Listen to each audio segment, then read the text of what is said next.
What up, what up, what up, sports fans all over the world? It's your boy, Macdagiantsfan, here with my guys, the horsemen, Zion Zenith, Adam Costas. Y'all know what time it is, man. It's time for the Premium Takes Podcast. Let's go!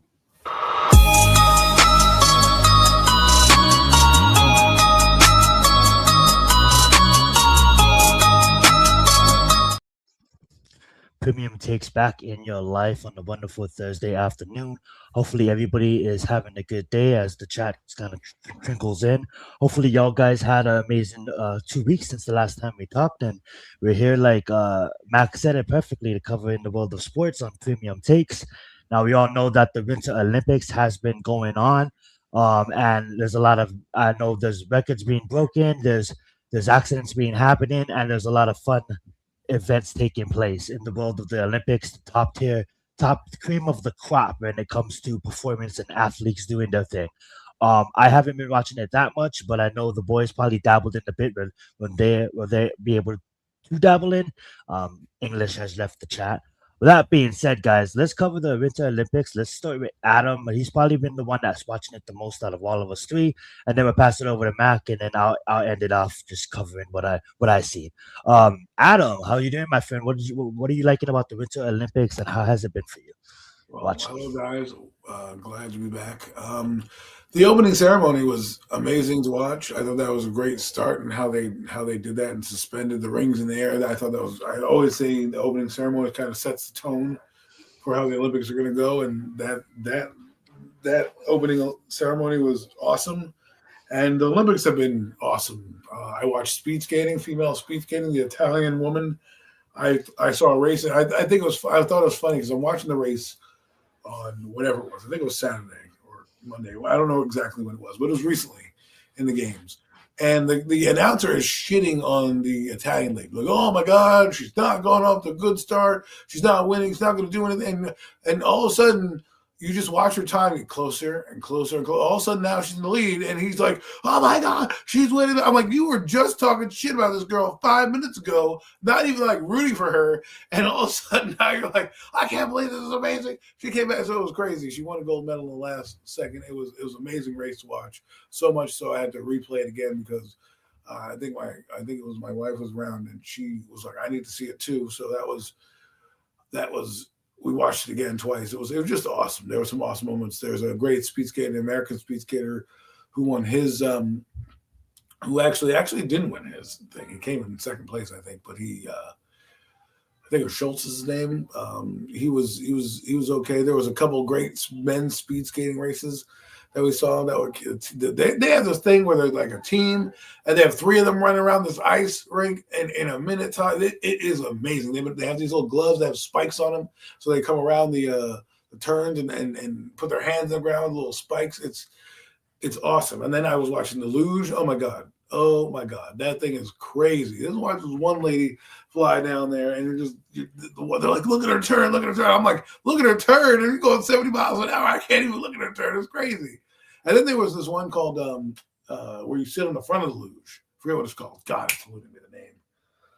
Oh, it's some funky name, but it's a luge, but it's the opposite way, and it's so cool. And then there's a 2-man luge, and then there was what was on? There was a team bobsled. Have you ever seen that? That shit's crazy. They were like, one team would finish and they would hit like a paddle. Then they would open this door and another team would come down, and then they would hit this paddle again, and the next team. It was insane. So I've been bouncing around where I can. I've loved it so far. We've had the men's speed skating, the figure skating has been crazy good.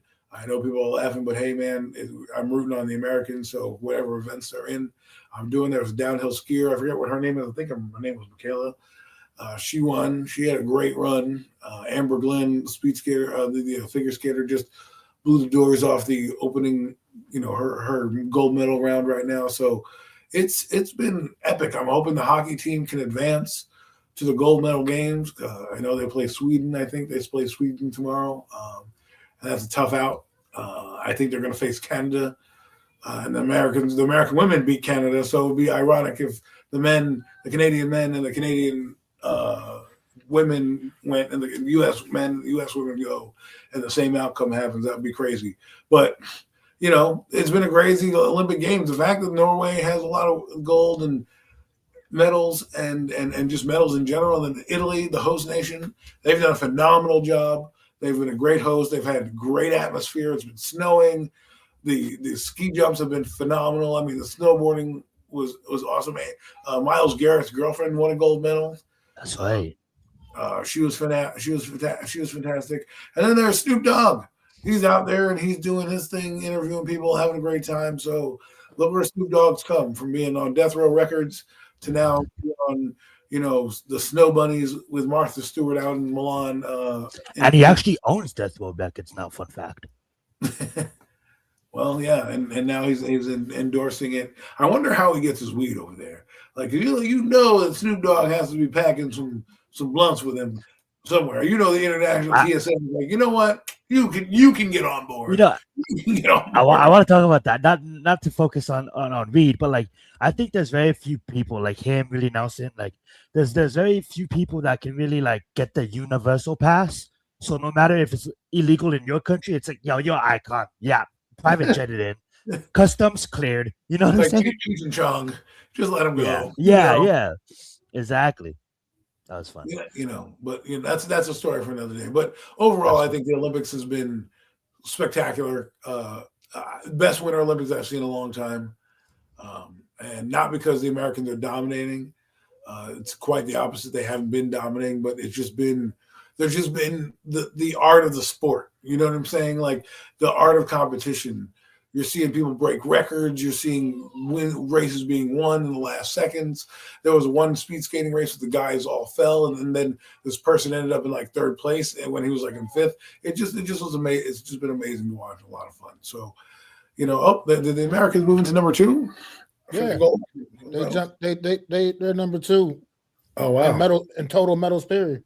Now they jumped over it. That's for today. That must have been from today. It was. They had a big day today. I mean, the girl won the gold in figure skating, and then the girl Alyssa Liu, she won the gold in figure skating. The first female to win a gold. Women to win the gold medal in figure skating in a long time, apparently. And then the hockey team got the gold medal earlier too, so they jumped leapfrog. The Netherlands, they were great in speed skating. They've been great in speed skating. 9 gold medals, that's a lot. 27 medals overall, that's pretty good. Pretty good for them. The Americans, they got 12 silver medals. So that's pretty good. Yeah, I would want more. I normally want more gold, but I'll take silver. And you know what? Listen, in the winter, it's kind of cool though. It's like Summer Olympics, you expect America to dominate in the Summer Olympics, period. But the Winter Olympics is understandable that countries like Norway, they're going to have that one up. Atlanta in 2028, I think if we're not, at the top of the leaderboard in gold, something's going to be happening. But it's interesting because when you think about it, like third place is in the Olympics. I would love to be in third place in the Olympics. Like I know that we laugh and shit on third place in general, right? But you're on the podium, you're getting a medal, and no one can take that away from you. And even if you are, slightly less than everybody else, you beat the field. And I just want to shout out to the bronze medalists because I think they don't get enough love in general because we always think in society third place is bad, but in the Olympics, sometimes you got to run your life like the Olympics. If you run your life like the Olympics, third place is on the podium. So, I think it's something that we got to look at. And I'm sure the 6 people who won the bronze are fucking happy about it. I mean, I would be too. I mean, I went to the Olympics and I'm third in the world. You got to be like, that's why, we're talking about world champions. The Super Bowl happened during the Olympics, right? Which was a boring Super Bowl, but doesn't deserve as much talk as the Olympics. But when they say world champion in like the Super Bowl, I'm like, no, you're not. You only beat the United States, right? When you can literally say in the Olympics that you are a world champion, because look at all these countries that you are competing against. Not to mention the countries that didn't make it for the qualifying in certain events, right? Some events you need to actually qualify for. It doesn't just go out the gate. So I just want to say from now on, I'm going to call people champions and like Super Bowl champions or NBA final champions. I'm not going to call them world champions, but I will be calling gold medalists world champions because they do beat the world. And bronze medalists, hold your head up high. You're third out in the world. No one can take that away. I think it's an honor to be on the podium at all in the Olympics, man. Whether you, obviously everybody you want the gold, you want this. But I think just being on the podium at all is an honor. Getting an Olympic medal, nothing can replace that. This is Italy raking in the bronzes. Look at that. It's just dope. I agree, man. Sure, you only get one. You get your flag raised at least, right? You get your flag raised. Absolutely, you get your flag raised. I don't think you get the anthem. I only think that's for the gold person. Only the gold medal gets the anthem, yeah. But at least you get your flag raised, and that's honorable. You know what I mean? I think we lose. I think we need to get back with so much turmoil in the world, not just our country, but in the world. I think the Olympics needs to do what it does, and that's unite us and make us come together and watch just sport. I've been enjoying the camaraderie and the shit talking and the raising of the bars with all these people. Like in the figure skating, these women are coming out and they drop in friggin' dime friggin' performances where every one of them is a gold medal performance. I forget what event I watched the other night. I think it was the ski jump, and everybody in the it was downhill slalom, right?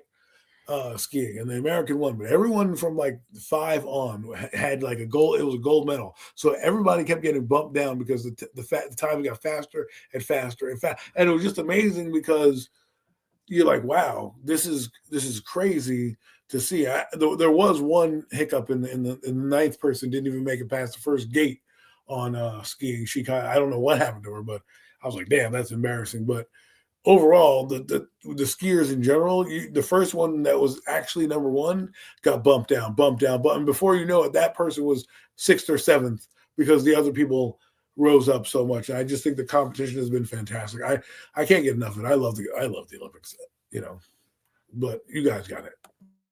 Hell yeah, dude. That was a great take, Adam. I love the fact that, you covered it and you've been watching it. I know I can just say it. I'm gonna be honest, it's hard for me to watch the Winter Olympics when some of the athletes that I used to watch growing up is no longer performing, and the athletes that I did watch is now in their older age. But I need to somewhat open up my mind because it sounds like when you're talking, you find love just watching all these different sports, and I agree with you on that.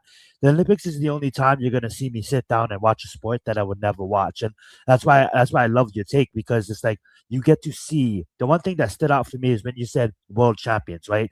You get to see the best of the best compete for the championship of the world, the gold medal. You're the best in the world, and that just is amazing, and that's why I think pulls a lot of people in, and I think that's why people should care, and that's why we're covering the Olympics. We just came off the Super Bowl, but we started with the Olympics. I love that. I'm gonna pass it over to Mac, get his take, and then I'll probably wrap it up with my little small talk about it. Mac, what have you been loving about the Winter Olympics? Have you been watching? I haven't really been able to get too much into it. Because I got a lot going on in life. But at the end of the day, right now, it's still pretty cool. Like I said, caught the end of the hockey game today. The ladies representing for the U.S., bringing home that gold, man. It was a dope ending to the game. The one young lady hitting the tying goal at the end of regulation, and then in overtime, getting it done in overtime, man. That was pretty cool watching them skate out with the gold, man. And that, but as far as just, Adam covered everything. I can't really. It's hard to even follow that. He's obviously been geared up watching this stuff, and he's all in on it, man. And I enjoy the Olympics. I usually do I take in a lot more usually. Like I said, I just haven't really had the time to watch too much of it this year. But at the end of the day, what I like about the Olympics is the fact that, especially us as Americans, we're so geared, football, baseball, basketball, hockey. Hockey's not even really so overly popular in America. More the Canadians and stuff like that. But at the end of the day, we're so programmed in those sports, and we give all these LeBron James and these athletes and all these big the football players. They get all our love, and then when you get to watch the Olympics, you see how many actual just really phenomenal athletes there are all around the world doing what they do and how hard they work to be as good as they are, and they get to finally, that's their platform, their showcase, right there. That's we get Super Bowl every year. We get the Olympics every 4 years, and that's where they get to show out and perform to the world. People like athletes that you never would see normally, because they're not necessarily showing all the figure skating contests on ESPN. You know what I mean? They're not showing all the downhill skiing contests here and there. Like, you don't get to see that. It's not in your face as much. And then when you get to watch the Olympics, you really get to really enjoy it and see how hard these athletes work, man, and watch and they get their flowers, pretty much. They get opportunity, man, to get that recognition that they deserve, that true worldwide recognition. I mean, for what it's worth, like I said, I call this like a U.S. thing, because these athletes actually are pretty well known everywhere else in the world. You know what I mean? But it just is what it is when it comes. Like I said, here in the U.S., we're so geared towards just the basketball, the baseball, the football. Like that's the what's in your face over here. You know what I mean? That's it is what it is when it comes to that. But that's why I love the Olympics, winter and summer, man. It just, you really get to see like these special athletes go out there and perform and show off, man. And it's just always enjoyable for me. It's interesting. I saw a lot of older people in the Olympics, and I mean older. I'm old, but there's like a 41-year-old woman who won a bobsled. Lindsey Vonn was 41. There was a 35-year-old speed skater. Like, not normally the norm in the Olympics do you get people this in their late 30s, mid to late 30s, and it's kind of interesting to see. Usually you get one or two, like, oh, look, this senior veteran. I'm sure I think there was one in like, that's they have the Olympic version, they have the winter version of that, like, that rifle thing where you run and then you shoot and you go to the start. They have the same thing. I think one time in the summer games, when I forget what that game was called, but they were like, oh, this 42-year-old woman is like competing. You're like, all right, I understand this event, but like, we have skiers there was a skier the other night that was 37. I'm like, damn, I'm still doing it. Like, you don't realize in the NFL, you've seen Tom Brady, you see Aaron Rodgers, you see in the NBA, you see Kevin Durant and LeBron James. You expect older players. In the Olympics, when I was growing up, if you were past 20, you were done. Like, that was it. There was nobody when I was growing up that was in their 30s in the Olympics. Barely, if any, right? And in the Summer Olympics might have been a little different because Jackie Joyner-Kersee and those people were a little older, but they were not older than in their mid-20s. And I think the reason why we're not seeing the athlete that it is, but, and that happens every 4 years as well. And they stopped wars for the World Cup. But to land this plane here, I think it's great to see these athletes get extended like this, and it's interesting to see that they get extended like this, because you get an extra chance at the Olympics. Well, I heard some lady was in the Olympics for like, this is her 8th Olympics, and she won like 8 medals. I'm like, this is crazy. And there's one lady who just won the bobsled, won the most medals since Michael Phelps, or broke the record. It was like that, like, you never saw that. And I think with modern technology now, right? Because again, I think Mac was saying Americans don't like the Olympics anymore. It's because we don't have stars anymore. We don't have the Jackie Joyner-Kersees. We don't have the Joyners, right? We don't have the Carl Lewises anymore. We had the Michael Phelps for a while, and he helped do the mantle, but we don't have the Kerry Struggs, right? And the Tara Lipinskis and all those people that kind of were on the Wheaties box the same way that they were the dream team in the 90s, right? It was just a different era. Now, with this Olympics, the way that it's been played and portrayed, you're going to see some of these people for a while. And I hope that they get the recognition, like Max says, that they do deserve, because it's just interesting to see how long some of these athletes have done it, and then what we normally do, right? We don't normally have. I remember Christy Yamaguchi. She was on Got Milk commercials and things like that. So she was prominent. In the 90s, you had some prominent athletes. It was Yamaguchi. You had Joe Montana. There was Michael Jordan, because they were all at the top of their sport and their level. And when they would market them, they'd market them all. And the Olympics was one of the, big events, obviously, that you would market with. And so I just think it's great to see this going on. I was always a fan of the Winter Olympics, more so than the summer.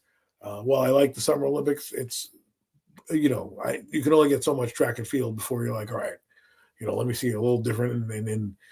And one sport I'll never understand is curling. I watch it all the time, and I'm looking at these ladies sweep the ice.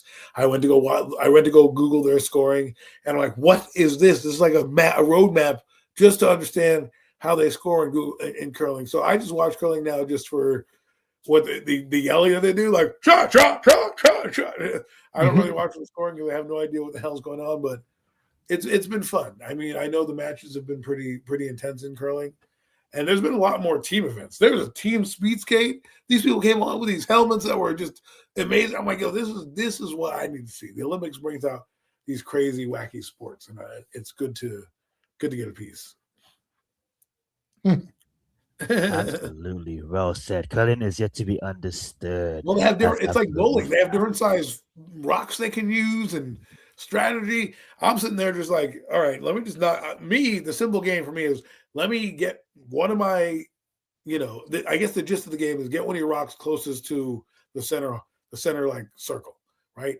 And then you can do blocks and all this other stuff. One lady did a block, so it wasn't even in the circle. It was just like outside the circle to obscure the line. I'm like, there's a lot. I was like, yo, this is too much for me, man. You know what I like about it? Because I'm happy that you brought that up, because that's where I was going in my take. I was, going flipping through the channels, see curling competition. Just got done watching some YouTube videos about it because the algorithm is feeding me curling instruction videos, and I guess introduction videos to the sport, and I'm watching it, and I'm like, I don't understand what's going on, but it's pretty fascinating, and it's a high level chess match between the two teams. And like Adam was saying, seeing them kind of maybe you're not necessarily trying to score in this shot, you're necessarily trying to block them from scoring. So there's a lot of high level mind games that's taking place, and it's fun to see, like just all these different sports that I wouldn't, like I was saying earlier, that I wouldn't necessarily watch,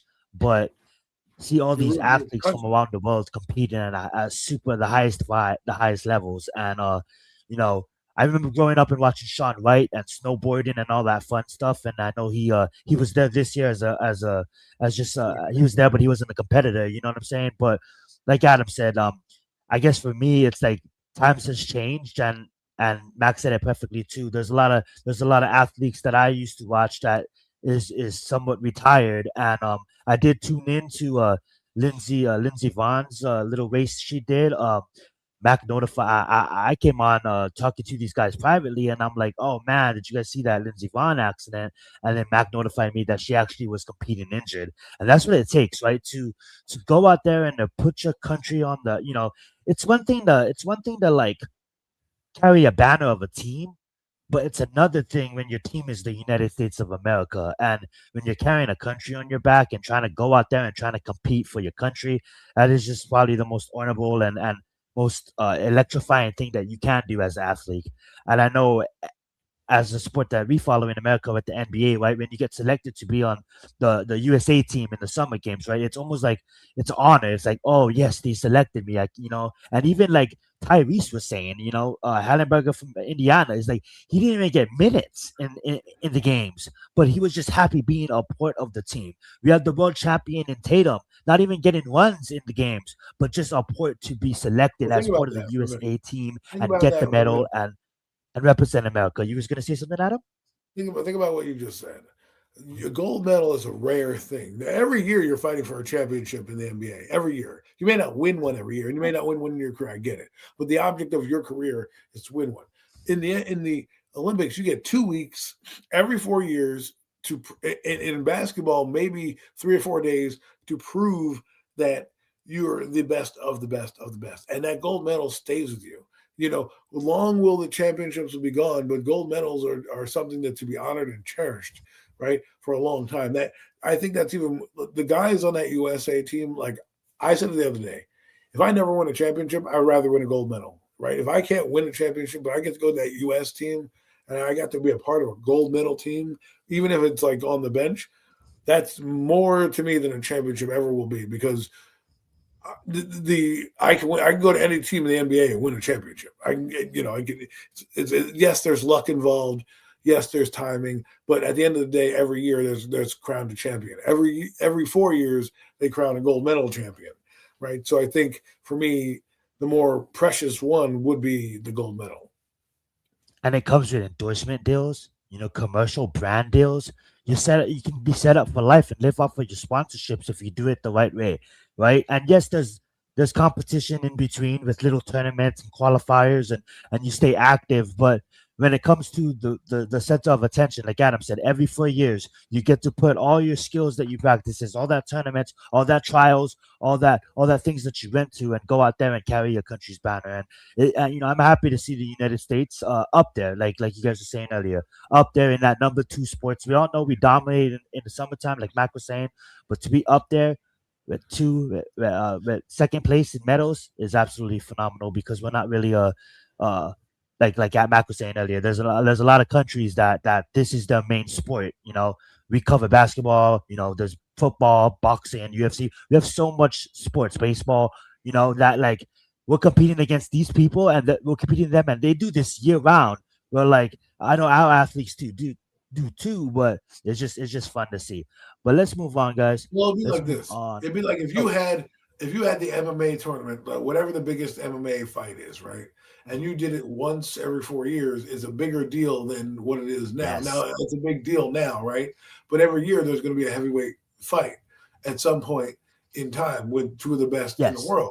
But you don't get it every 4 years where you're representing your country. Now there are many different people from different countries competing, but it's not like, hey, you're in the UFC. They're not saying you're a gold medalist. They're saying you're the world champion, right? Because you beat people, but you're every year there's a world champion. Not every year there's a gold medalist. So, these sports, I admire UFC and boxing and things like that because they do face the world, right? Everybody, there are different heavyweights from different countries. The MMA people don't necessarily have to be, I don't know if it's a USA thing, but MMA is practiced around the world. So, it's a most sport. Yeah. It's almost, the Olympics are almost on par with them, but think about the biggest event in those boxing and in UFC, and then times that by 10, and you got the Olympics. And that's what really it is, because I don't think the American sports really can size up to anything that these other international sports do. The reason why we get notoriety in these sports is because of how they're marketed in the NFL, but like in the United States. But if you look at the Olympics, like Max said, there are a lot more Olympic, people around in other countries because they do other things. Remember, soccer is their number one sport around the world, right? So followed by cricket. Right. So they do many different things, and they have their athletes in different they see their athletes in different ways. And even though they have these the games, the championships and all that are leading up to the Winter Olympics, right? Those aren't as broadcast and televised as they are across the world and in other parts of the globe, whereas in the United States, we barely put those on, right? We don't put them on. You don't see them on NBC. How many times do you watch NBC to tune into figure skating? I mean, unless it's a championship like event, you don't really do that. So, and these things are going on, these track meets across the world, across the country are going on, where whether it's college or professional, but they don't get the notoriety. Like, how many times are you sitting down watching college pole vaulting?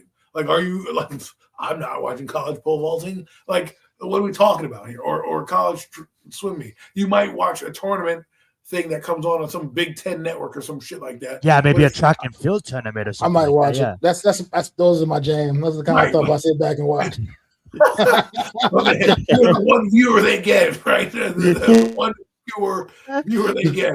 Like, it's like watching the water polo. Like, what the fuck is this? You're watching it and randomly it's not on, like, and if it's like when you catch the cross on those like Fox Sports One or those auxiliary channels that they have, like Fox De Ocho, right? Like they used to have ESPN De Ocho, right? And they have these random fucking sport on there. Now you're going online. You're going to like ESPN 8. You know what I'm saying? Right. Online ESPN 9. Like ESPN News used to have what is that thing called? What's that game called? Cornhole. They had like cornhole, ESPN News. Oh yeah, cornhole championship. Sports. They have darts. They have darts. You ever watch a dart tournament?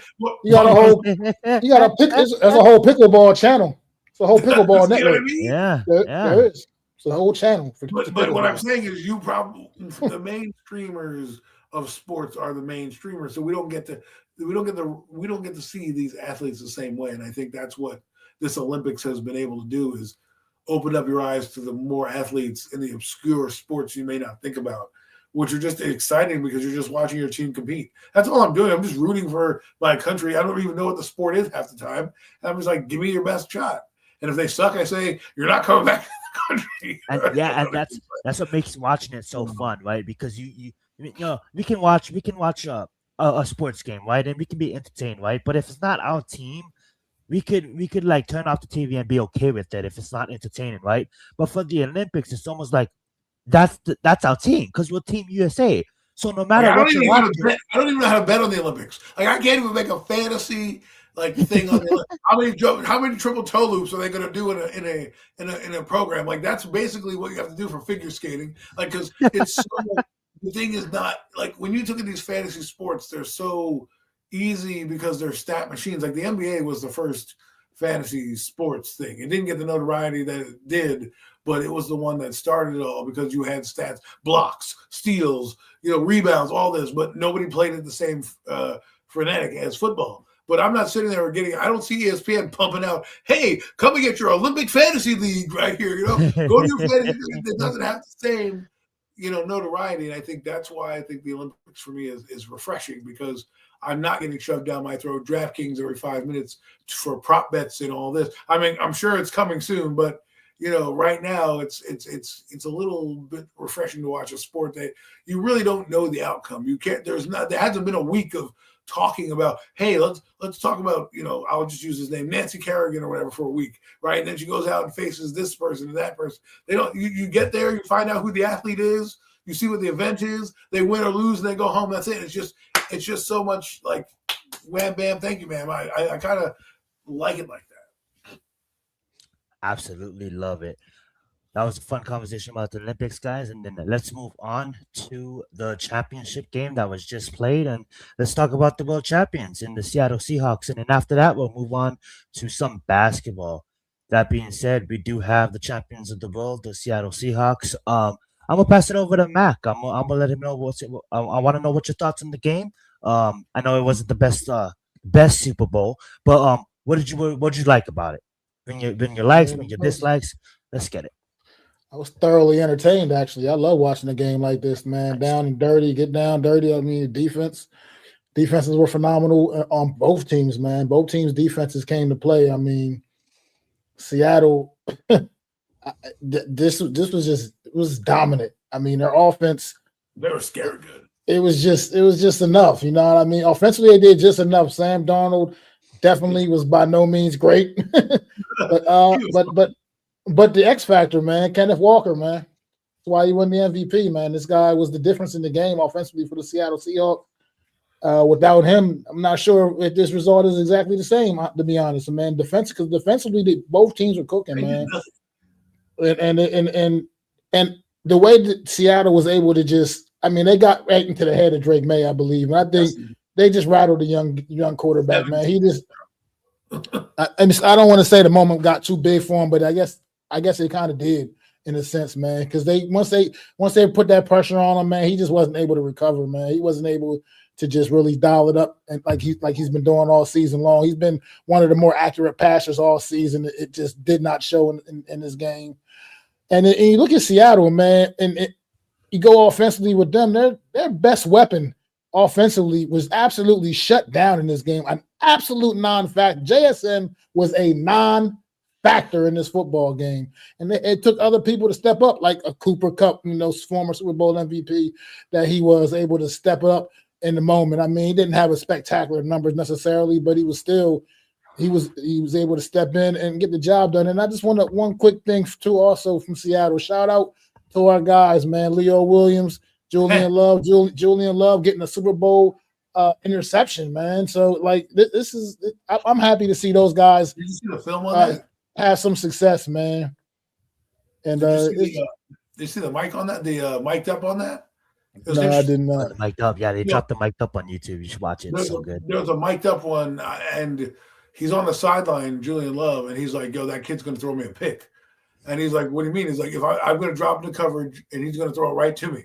And as soon as they did that, they did whatever. They came out the next play, and he threw the interception. They're like, and the guy runs over, like, "You called it! You called it! You called it!" It was just fun to watch that how these guys, how Julian Love picked it off. I thought it was great for him. But I'll let you finish your point. I just wanted to know. I mean, this great effort, like I said, defensively in this game, and that's what it came down to. I think a lot of people were kind of been trying to, especially after the fact, even more so after the fact, talking about, well, this is just kind of a reflection of the Patriots. They had a good year, but their schedule was weak, and it showed in this game. I think people were talking about no matter who would have won, the Seattle or the Rams in the NFC title game, that they still would have beat the Patriots regardless. And I just think that's kind of mess. I mean, look, at the end of the day, the Patriots got to the Super Bowl, and what more can you ask for? I mean, that's, like you said it best a couple weeks ago, Adam. You can only play who's in front of you on the schedule, man. You can't. There's nothing more you can do about that, man. It's not. That's out of their hands. And we'll see next year how they come out and respond next year as a young team, man. Like, they're still a young team, but they're still going to be a very well coached football team. You're going to get some new guys in there, some fresh blood, and just keep building around Drake May. And you see what happens. They'll be playing a first place schedule this year, folks. So can't use that excuse on them this year. I mean, so right. And then, so I'm going to say next year, the reason why they suck is because that's all the people on their schedule. I mean, give me a break with that nonsense. I'm tired of that shit, because the Giants went to the Super Bowl and they played a last place schedule, whatever it was, but they ended up coming together when it mattered most, right? And they made their ride. So, you can't. It just is what it is. Like, it's too much turnover in the league anyway. Like I said, I think people put way too much stock in the schedules. You know what I mean? Because it's just too much turnover in the league, man. Every year, how many different teams were in the postseason this past season that weren't in the postseason in 2024? I mean, look at the turnaround New England, Chicago, teams like that had this past season, man. Like, it's like that, and it's going to be the same way. It's going to be the same. Yeah, it's going to be the same way next year too. I mean, it's just what it is. It's going to be some new teams. Hopefully, the New York Giants are one of them. Competing. Out there and getting things done. So it's just. That whole schedule thing is always overdrawn. People were it just annoyed me, because after the game, that was the go-to thing. Everybody was just, they weren't really ready. They were like they had an easy path to get here, which in a sense maybe they did. They had a little games. That's where I disagree with those statements, because they had to play Denver, and Denver had a really tough defense. They did, but they used, of course, the Bo Nix not playing, and that did make a difference in that game. But at the same time, they still got to get the job done. At the end of the day, you still got to go out there. You got to get the job done. And they did. They went to the Super Bowl, and unfortunately, they came up short, man. I just thought it was kind of crazy the way people were just had a hate just poured on after the fact. Like, it wasn't nobody. I mean, it was a little bit of hate going there, a little bit of shade getting thrown their way too prior, but it got really out of control after the game, and just like, oh no, they really didn't belong there anyway. It was Buffalo should have been there. Well, if Buffalo should have been there, then Buffalo should have fucking been there. Exactly. That's the point. I mean, that's the point. Thank you. They had their opportunity to be there. I'm gonna let you go, Adam, but we definitely need to stop that shit, right? Like, stop, like respect, like, okay, yeah, they got fucked up, but who? Denver would have probably got fucked up. Any AFC representative would have probably got fucked up. That's how good Seattle was this year. So when we look at after the fact, like that's unintelligent fans, that it's like you can't even have a conversation with those kind of people. You know what I'm saying? They didn't get blown out like the San Diego Chargers did in 1994 when I first started watching. When I first started watching the Super Bowl. Right, that team lucked into the Giants against the Ravens. Sorry to bring that up. Go ahead, Adam. They lucked into the Super Bowl. No, that's a little different, because the 94 Chargers weren't supposed to do anything. They weren't supposed to. I see. They weren't supposed to beat Pittsburgh in Pittsburgh at the time. Right, they ended up winning on a last-second touchdown to Alfred Rapunu in the back of the end zone. Okay. Pittsburgh was the favorite. It was in Three Rivers Stadium. They were going to go on and beat the 49ers. but it ended up being the Chargers. I think Mac knows what I'm talking about. That team was not ready to be there. They were not. They've never been there. They had no. Stan Humphries was a journeyman quarterback. They shouldn't have been where they were. They got there because of luck, right? That's where I can say legitimately that the team had, like, it's not like San Diego was great. They just got to the playoffs. They fought their way there, and they did what they had to do. They had a solid defense, and they played some solid offense, but they were never in any of those games that they played. I think they even played a Colts team with the Harbaugh back in the day as well, if I'm not mistaken.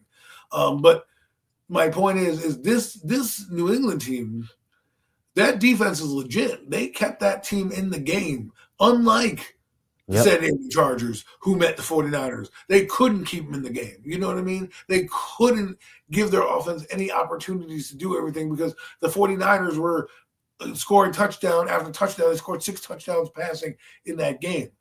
In this game, what happened was Drake May got a little skittish because his right tackle or left tackle, Campbell, couldn't block a wet blanket.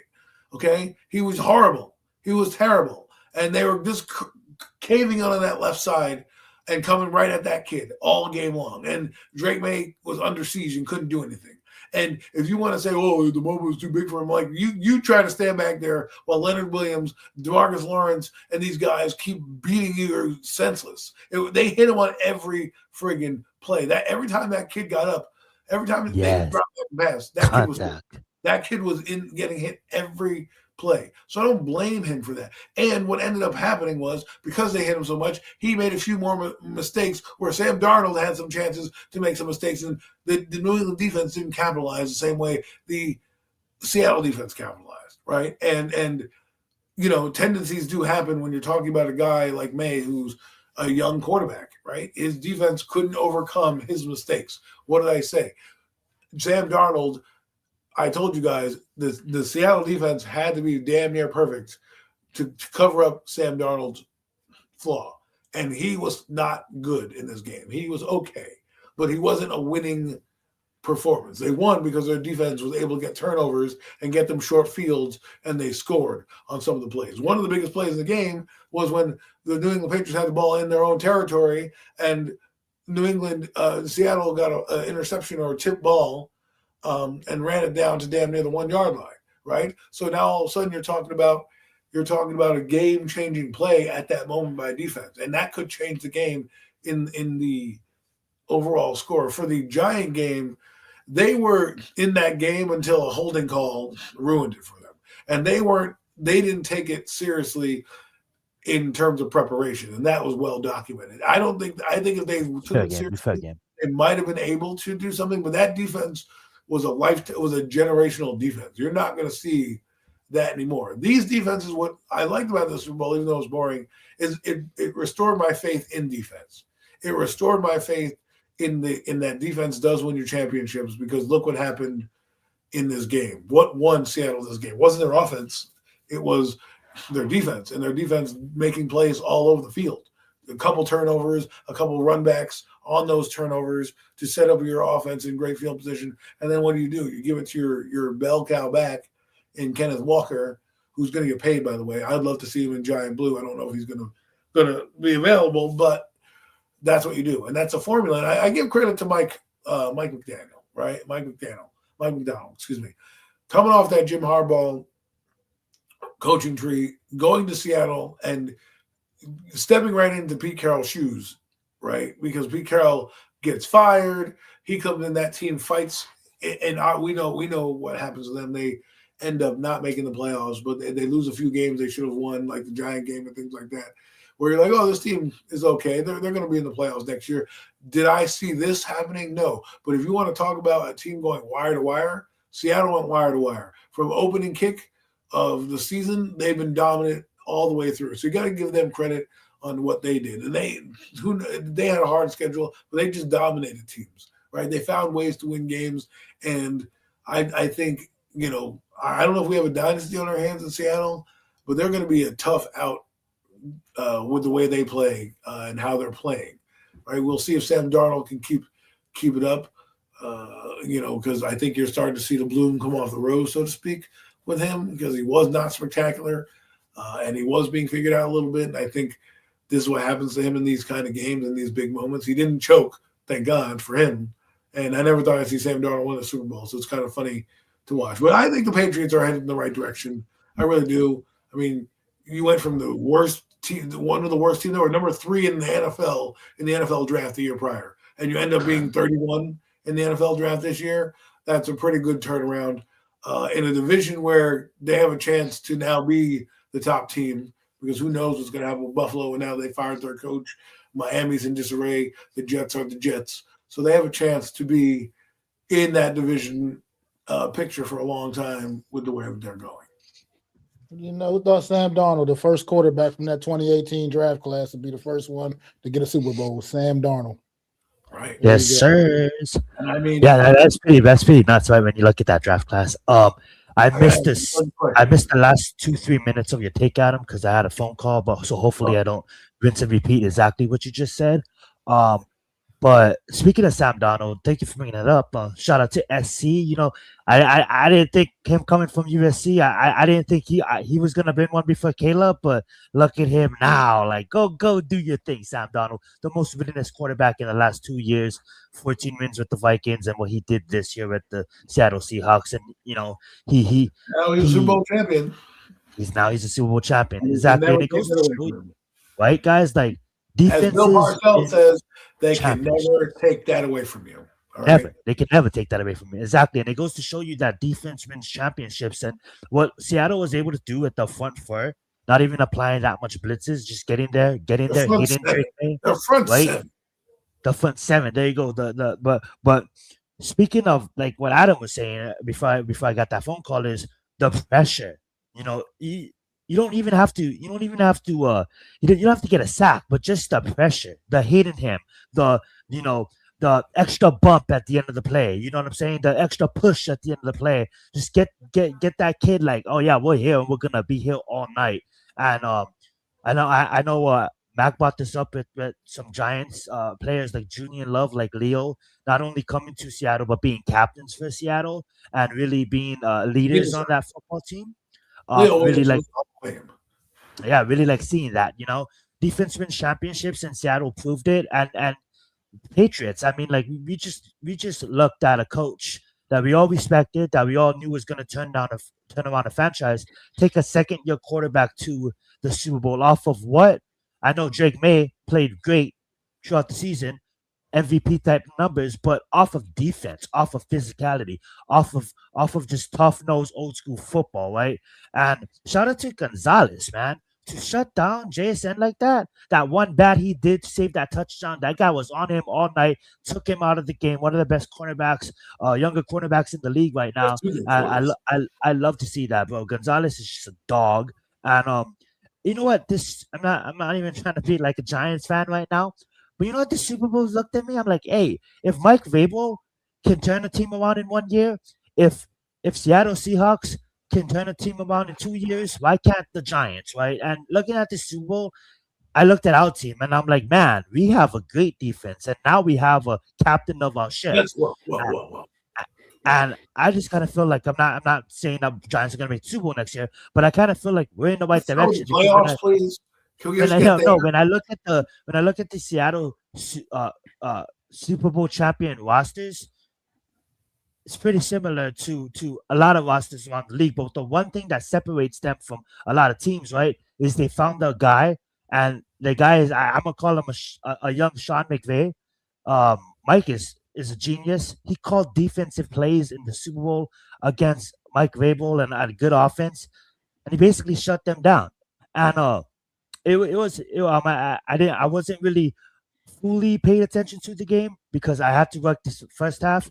But the second half, when things stood rolling, you know, the Patriots scored. They're like, okay, one must stop, and then you know we can let's score here, and then one must stop, and we can be right back in the game. Seattle just boom, pick six. Okay, the game night. You know, just in the fourth quarter, when you think, oh, maybe we might have an excited ending here, the dark side said nope, and they sucked the soul out of the New England Patriots. All in all, was it the most exciting Super Bowl, for my opinion?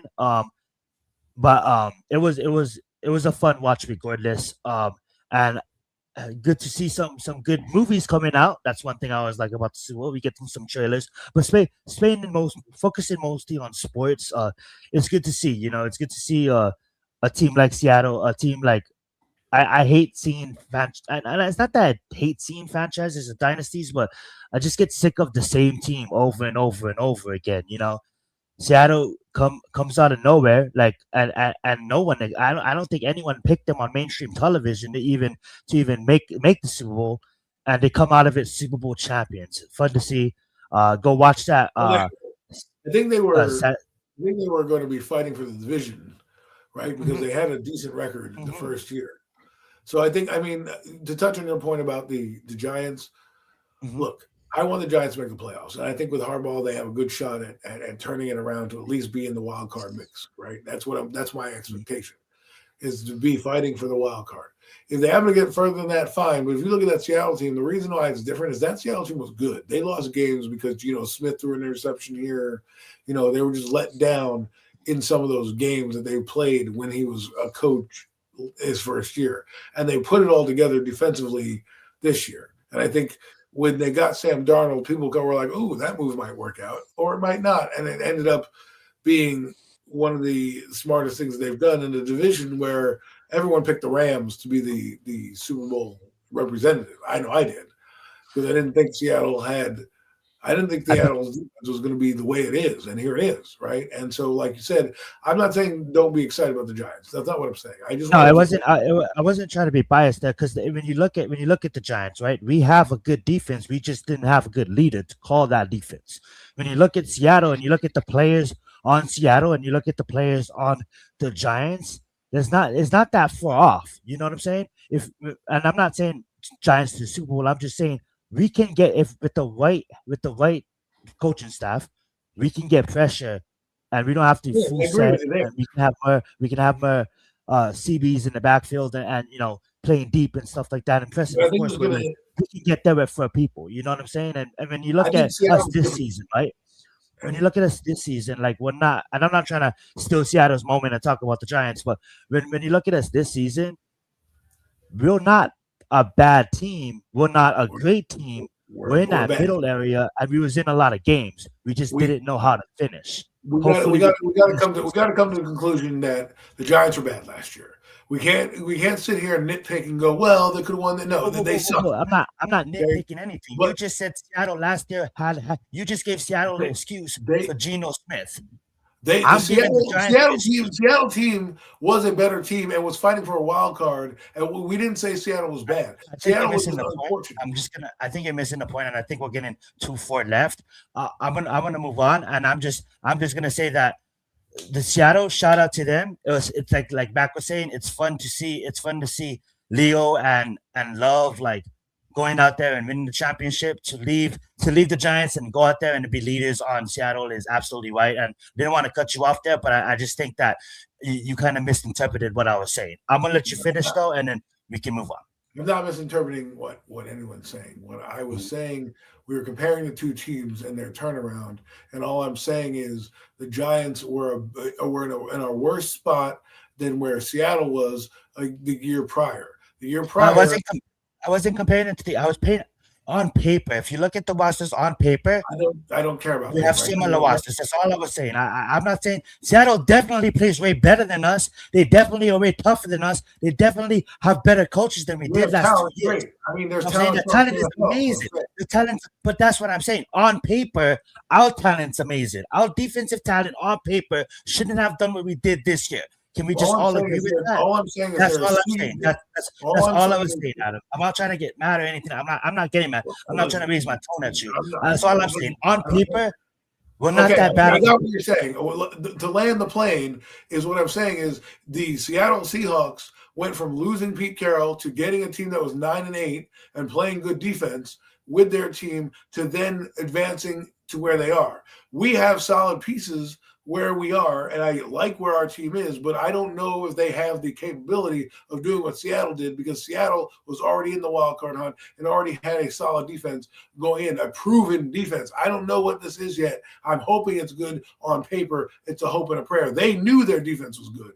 in Seattle. Their offense is what really stopped them in games because Geno Smith threw interceptions, which was a fact. We had some games where we were in it, but we lost because our defense was a complete collapse at some games. We can blame scheme, we can whatever. They collapsed, and they weren't a good team. Now, this year, I hope they can at least turn it around to get to the playoffs because they do have talent. And let's see. And maybe they'll be Seattle in 2 years.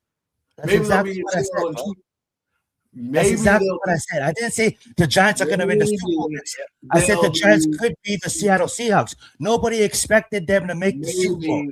Nobody expected them to do what they did in the playoffs. Nobody expected but you're not seeing what I'm saying. What I'm saying is Seattle was supposed to be a good team this year regardless. That's what they were. They were going to be a good team. Absolutely. Right? Okay? Yes. The Giants were not, they did not finish this year good like Seattle did if you're talking about it, right? So what I want to see out of Harbaugh is like what they did the first year in Seattle, which is fight for the wild card, and then maybe in a year or two put things together to get there. I don't know, because when Pete Carroll left, Mike McDaniel came in and they went to the wild card and they're like, wow, the Seattle Seahawks could have made the playoffs last year if they only did this, this, and this, and this. And they had a better quarterback. They go out and get a better quarterback, and now they're in a spot where we thought they were going to, where they thought, at least we thought they were going to be good. We didn't think they were going to be this good. We thought they were going to be good. The Giants, in comparison, have to do what the Seattle did and just be good. I don't want to hear about how good we look on paper until we actually see it and prove it. They were good on paper and they went out and proved it. Thing, Adam. I really do think we're saying the same thing. I didn't say the Giants are going to win the Super Bowl next year or even touch the Super Bowl. All I said is we can be the Seattle Seahawks. Like, look at the Seattle Seahawks in the last 2 years. It only took them 2 years. It only took them 2 years to turn it around.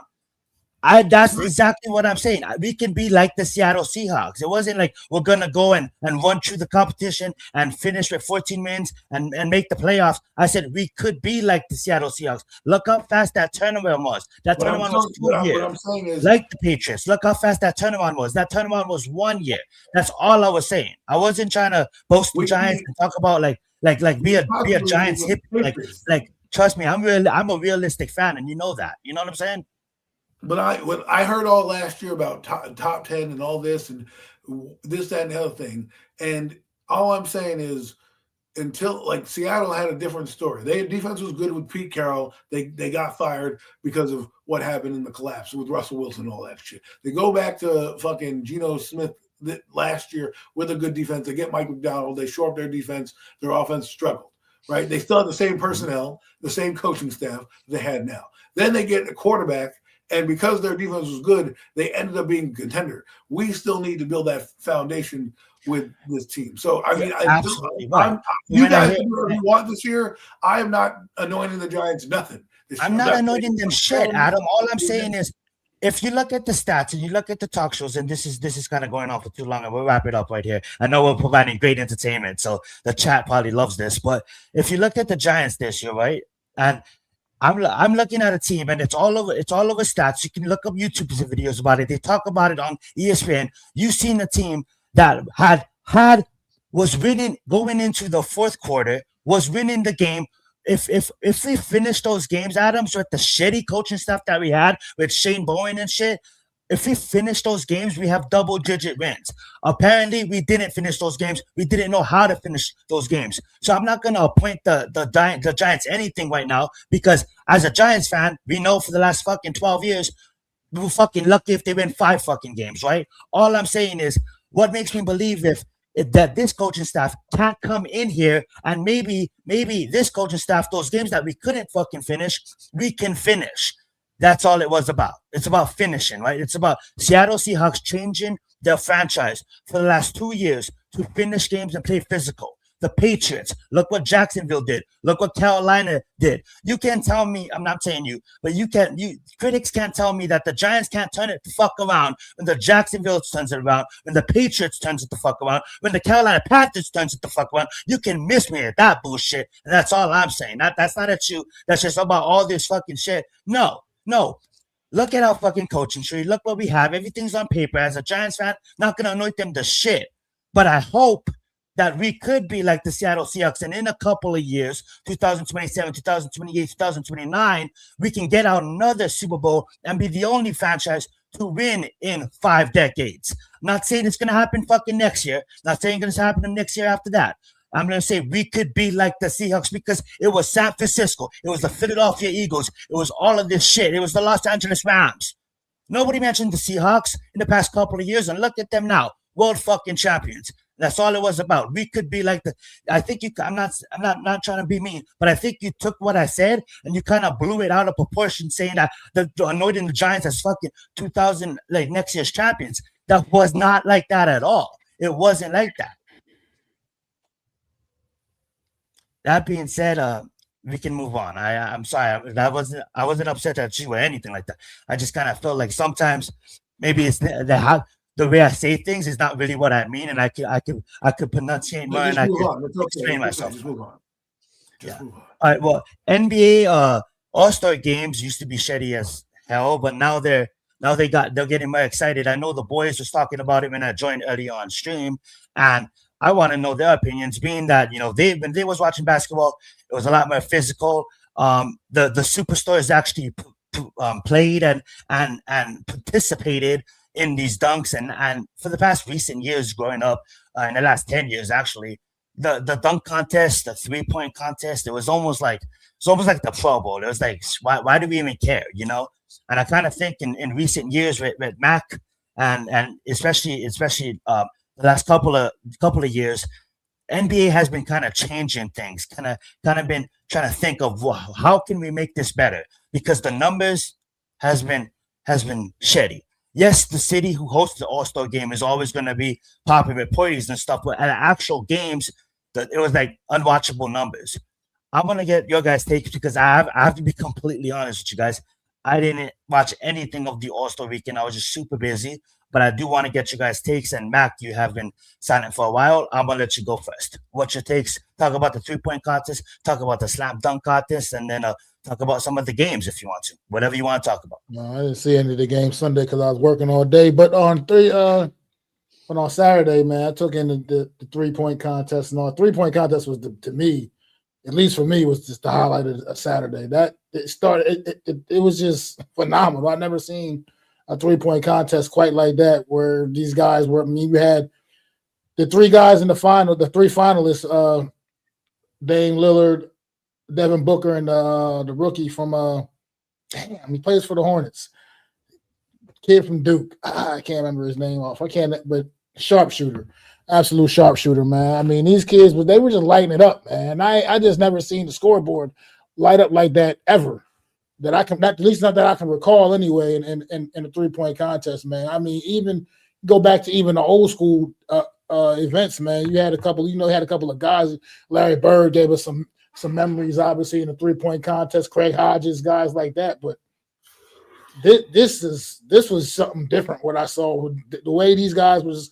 First off, the rookie kid that I'm talking about, I gotta look him up, man. I can't remember his name. He plays for the Hornets, though. He's his number 3 overall pick in the draft out of Duke. I muted Connor Kipnell or something like that. Something like that. That is his name. Something to that effect. And just he came out and set the tone. Came out and dropped like a hard 27 right from the door. You know what I mean? Right on the first person to go. You talking about setting that bar? Yeah, he set that bar, man. He came out there phenomenal, man. And then, like I said, just watching those guys, it was just great. And then even that shooting stars competition, man, it was cool seeing some of the old guys, especially that competed in that. Corey Maggette, I forgot about Corey Maggette. He was out there shooting the lights out in that shooting stars competition, man. Rip Hamilton out there doing big things, man. Watching Jalen Brunson's dad dish out all those dimes to his team, man. It was cool. It was a cool experience. Like Adam said, dunk contest was pretty cool to me, man. It was. Like I said, I really do wish the dunk contest would get to seeing a little more star power in it, though, man, because like you get the shooting star competition had stars in it. You know, that the 3-point contest had stars in it. The dunk contest is always these guys that you barely even know. And it's just like, you just want to see, I just want to see more. Like the guy that won the dunk contest, he was an undrafted second-year player, the guy on Miami, undrafted second-year player, man. Like the year before that, there was a guy who was a D-League. Like, yeah, like it's just Just get some more. I wish we could just get some more. I wish superstars would stop demanding being scared of the dunk contest, man. Like like you get you see the panel of judges, and it's like all dunk legends, icons, and they're judging these fucking guys that it's like, who are you exactly? Like, looking at that roster twice. Yeah, like it's just that's my one thing that frustrates me about the weekend is the dunk contest needs to get some elevated star power. It's the All-Star weekend. Fans pay their money. They want to see the superstars. You know what I mean? You know what's funny? Is they should switch that up, because if they're going to put the main stars in the 3-point contest, then move that to the marquee event. Put the dunk contest before that, because I rather watch what you said, the stars from the 3-point contest, than watch these guys. And even though the dunks were fun, they were fun to watch. There were some creative dunks. Right, I'm not going to take that away. I thought some guys got gypped on some of them, but I did see that. I did know that there were some 50s. Right, I legitimately was jumped out of my seat a couple times. But my point is that if you're not going to put the stars on there, then don't make me sit through the 3-point contest with all the stars and then get to the main event. That's like going to the main event of WrestleMania and having Doink the Clown, be your fucking main event, your main attraction. You're like, what the hell did I sit through? I sat through all these banger of a match, and you give me the end. You give me this little okay, it was fun, I guess, but it's like that. Like that's what it is. If you go through and think of any card, any UFC card, WWE card, think of like CM Punk, right? CM Punk and Roman Reigns. If you had CM Punk and Roman Reigns, right, at the beginning of the match, and you had all these banger matches, and then you end up with what?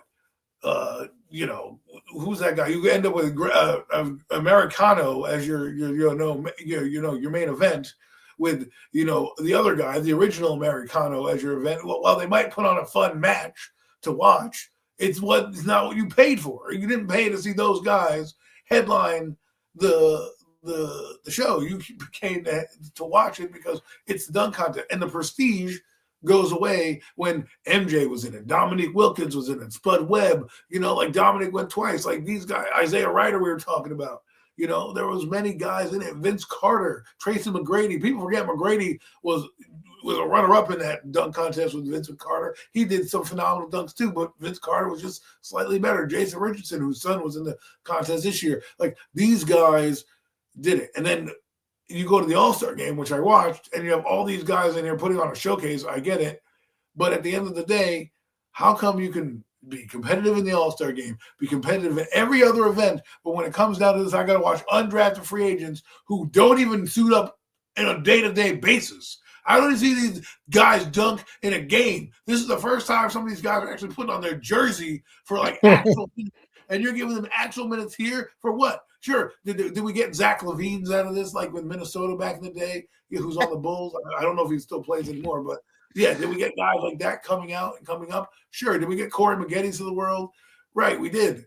Corey Maggetti was still a legit star on the team. I remember he did a front flip and got the ball and dunked it. It was crazy. But what I'm saying is, if you're going to give me rising stars, give me the athletes that are actually playing. I mean, you got that kid from Duke that was a rookie that's in the 3-point contest. Give me the rookies then. Make it the rookie dunk contest. And give me the actual rookies that play. I want to see guys that I see every minute on the floor. I don't want to see bums that are just riding the pine on the Laker bench that is just 6'5" and can dunk. And you're like, oh, well, let's put him in the game. And then I never hear from them again. Like that guy last year that went to the dunk contest. He went to the dunk contest. He won twice, right? The guy had an NBA contract. Like the guy is in a D League. Like, what are we doing here, NBA? The NBA, you want to get your fans back, NBA. You want to get your fans really back. Bring the dunk contest back. I think we should start a petition saying, bring the dunk contest. I'll sign it. Because we need, like LeBron James, you're one of the best dunkers of all time. I've never seen you in the contest once. I got to watch Blake Griffin. I got to see Blake Griffin jump over a goddamn car, but I can't see you do shit. Like, what are we doing here? And that's what I'm saying. If the NBA wants to, like, they used to even market young guys in the dunk contest, right? Like, they started this, I think, in the mid-2015s. And I remember, like, Derek Mason or some guy was in the dunk contest. Like, who are these bums? And he was like a rookie. but didn't get much minutes. But at least he played in the game. You're like, all right, he wanted him to have a solid NBA career. And you're like, all right, I can get behind this. But when you're pulling up G League guys, undrafted guys, I get it. You want to give them the opportunity, but if nobody is going there, looking on their bingo card on the roster, going, "Hey, I came to see that Laker player who didn't suit up all day in the dunk contest." Yeah, woo, great. That guy, that's the greatest accolade that guy's going to get all year is that dunk contest trophy. He's going to put it on his mantle. He's going to let it collect dust because he ain't going to do shit the rest of the year. Right? You know what's crazy about that too, Adam, is like the cost of tickets, right? The cost of tickets.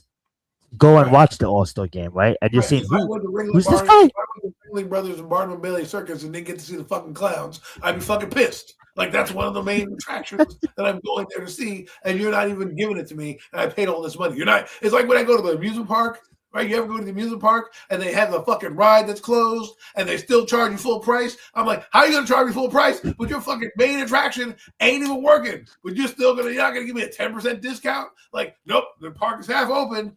Pay full price. That happened to me when I went to the Great Adventures. I went to Great Adventures at one. This is years ago. Great Adventures, and when the Scream Machine was like new, went there and that shit wasn't running. I was like, what the hell? I wanted to get on the Scream Machine.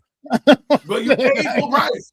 You pay when I pay full price on a day, I want everything open, right? When I pay full price to get into the concessions, pay $50 for a fucking jersey or more, 50 plus. That's I'm dating myself. $90, right, or more to get a jersey.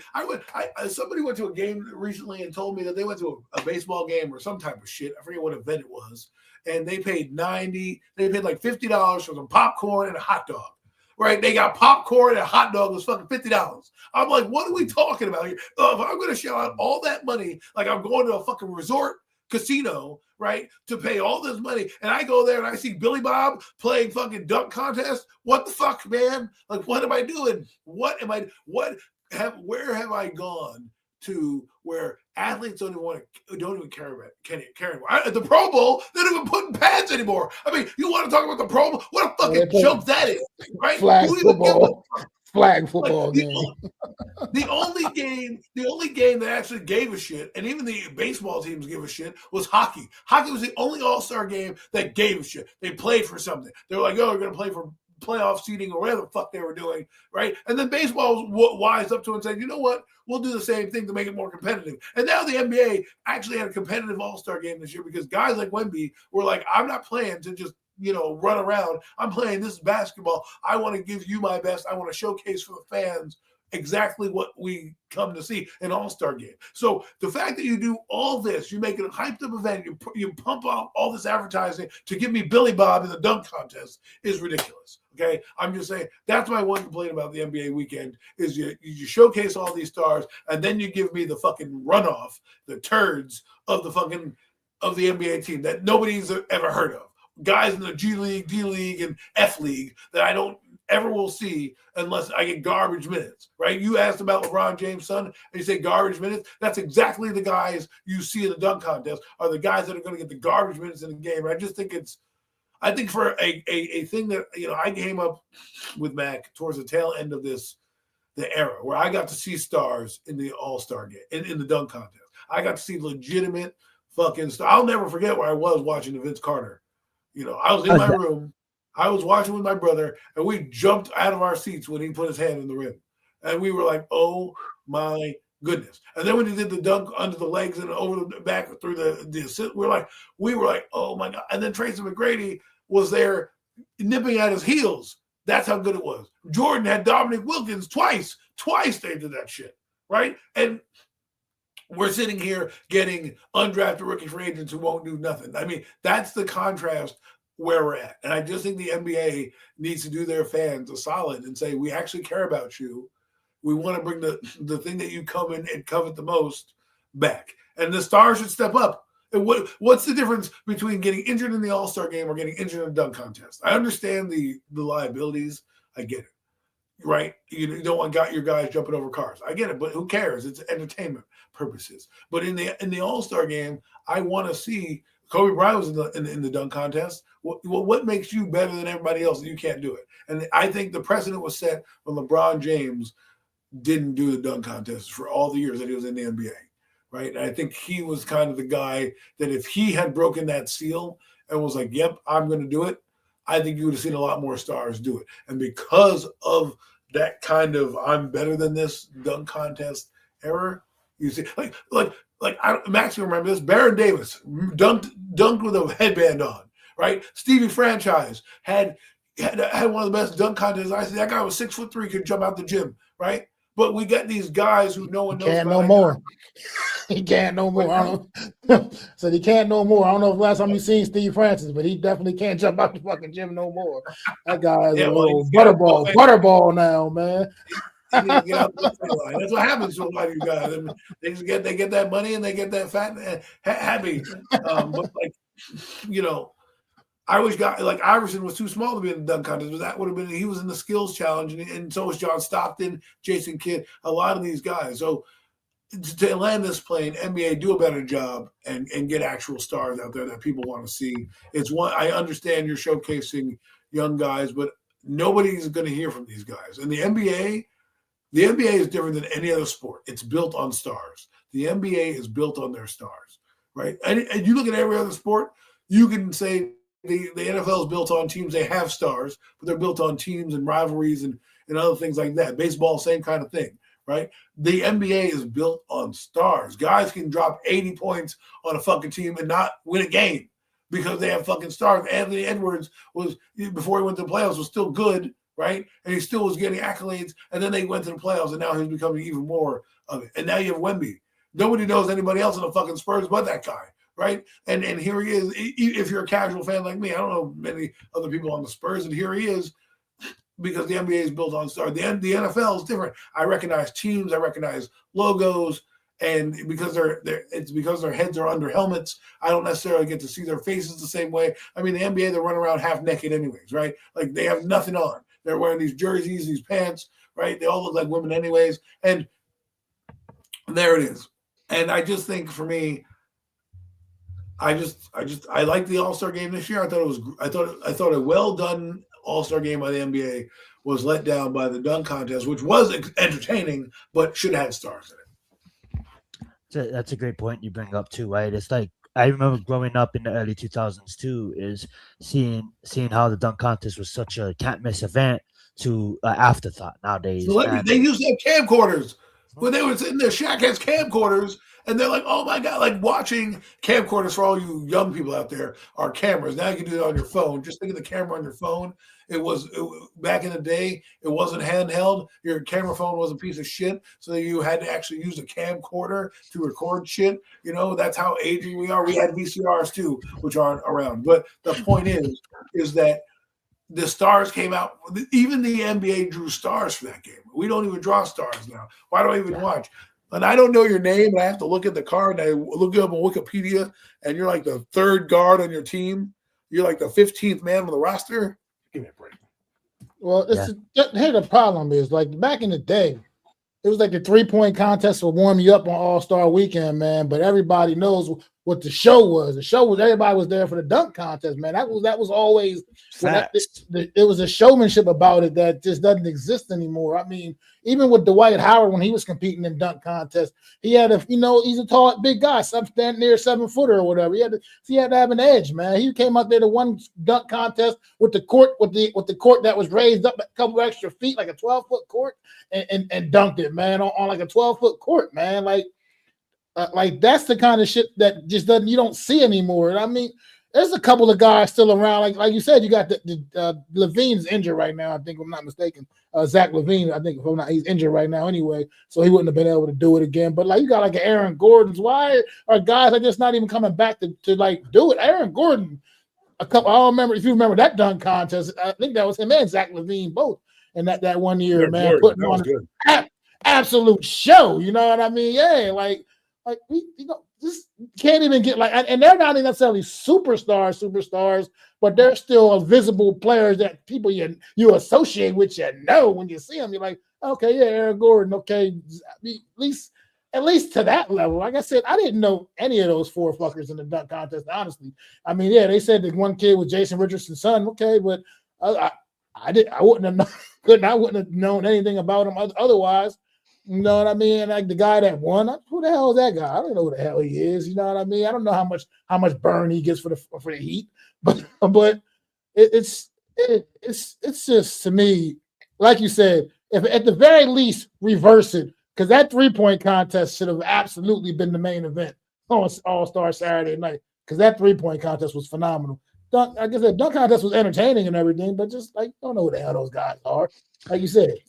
I think, yeah, you guys both said it too, and the answer is Adam said it earlier in his take is superstores, right? It's a superstore league, so when the superstores don't want to participate, then you have to go gather these G leaguers, and it starts with the very top at the pyramid, with LeBron and the KD and all the rest of them, right? It's like when the superstores stop wanting to do it, then and it obviously has to do with the teams too, saying that we want injuries and stuff like that. But basketball is the only sport where, like, well, I guess younger generations do, but like, when you pick when I turn to the TV and I seen Eli Manning pass to Toomer, I'm like, that's gonna be my team. I'm not gonna switch teams. Like say like if Toomer or Eli was to get traded, I'm not gonna go follow them. In the NBA, is probably one of the sports where like people grow up as Ant fans, right? So when if Ant never leaves the Timberwolves, they're not Timberwolves fans. They follow Ant wherever Ant goes, and Adam brought that up perfectly. And I think that's the stem of it, right? So it's a superstars league. The superstars won the show, and since they are starting to sit out, it's a trickle down effect to where we have gotten now. This is the tree that was stemmed by the seed that was planted many years ago, and now we're getting these G leaguers in the dunk contest where it's unrecognizable. And I was actually going to ask you guys, but Adam answered. Adam brought up some great memories for some younger generations watching the show. Mac, is there any memories you have in earlier dunk contests that people should go look up on YouTube? And Adam, you can say another one if you have another one too. Look at any dunk contest basically from like the late 80s, the mid 80s, as a matter of fact, the mid 80s up to like that's some good watches, up to like the mid 2000s. You're going to see some phenomenal dunk contests, bro. Like I mean, any ones that stand out to you though. What is some of your favorites? Richardson's, the Kenny Skywalker. I mean, like. It's just too much. It's a lot. It's a lot, man. Teammates going up against each other, starting teammates going up against each other in a dunk contest. Spud Webb, by the way, was 5'7". I mean, Harold Miner was that guy. Has changed. Harold Miner was that guy. He wasn't necessarily a big time superstar in the league, man. He kind of underwhelming when he got to the NBA. But before he got into the league and when he was in college, he was known as Baby Jordan. He clearly didn't live up to that nickname once he got to the NBA. That went away fast. But his ability to dunk was always there, and he had one of the great performances. But at least you knew who he was. Yeah, exactly. Right? I mean, Richard Jefferson was in the contest a couple times. I, as a Net fan, I was happy about that. He was a young rookie. Like guys. Like for me, it's like this: if you're going to showcase the athletes that you want to showcase, then make it prominent. Make it and give $20 million and send. I don't know what you got to do to get them back in there. But I blame a guy like LeBron. I can't blame KD because KD's not a dunker. KD wasn't built to dunk. That's true. That wasn't him. But a guy like LeBron James paves the way. And when he doesn't, want to be doing it, then that hurts, right? And then everybody else follows suit. And nobody wants to do it. Like I would love to see Anthony Edwards in the dunk contest. Well, right? Because another thing I want to see. I'm sorry, but another thing I just real quick too. The dunk contest is like, where are like NBA? What are 6 foot guys that get up, that got the hops, that get up there and can do that shit? I mean, like that doesn't seem to. We don't get enough of that in dunk contests anymore either. Like the. I remember one year, even you talking about back in the day. Well, most people know him as he finished his career as Mahmoud Abdul Rauf, but he used to be known as when he was still known as his Christian name, his given name, Chris Jackson. He competed, and he was like a little 6 foot point guard competing in the dunk contest, man. And I mean, holding his own. Like it, we don't see enough of that anymore. There are some guys that can jump. Those are the guys that really electrify a dunk contest because. The shorter you are, the more electrifying the dunk looks. Right. You know what I mean? Than when the taller guys are doing it. So they just like Jason Richardson needs to get better.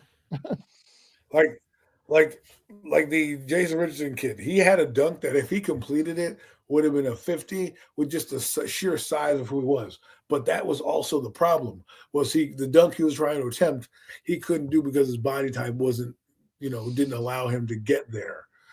Right. So for me, like I just tired of seeing these no-namers come here. Right. I want to see a superstar say, fuck it, I'm going to be in the dunk contest. Right. Like Blake Griffin was the last one I think I remember that was in the dunk contest. That was really a star, right? And he won, and he jumped over a car, and people were like, "Oh my God, now did Blake Griffin go on to have a great career?" No, but like, and in the NBA nowadays, the NBA doesn't have the same like Jaylen Brown. Him in the dunk contest was good because he's a star, right? He wasn't. They don't push him enough as a guy, but Jaylen Brown being in the dunk contest was good. I need more guys like that, in the dunk contest. And Mac is right. We don't see the 6'6" guys anymore that were athletic enough to do that, right? They don't even give us the good. I think the thing that we're more mad about is that this is a showcase of the showcase, right? You're showcasing everybody else in their respective skill set, from the skill sets of the point guards to the 3-point contest. Now when we get to one of the things that we watch the most, we're watching Michael Jordan dunk over to Kim Mutombo and give him the finger, the other day, the finger wag. When Michael Jordan was told in an All-Star game when he went there, in the All-Star game, Dikembe goes, "You never dunked on me, you never dunked on me, you never dunked on me." And in that season, Michael Jordan ended up dunking on him.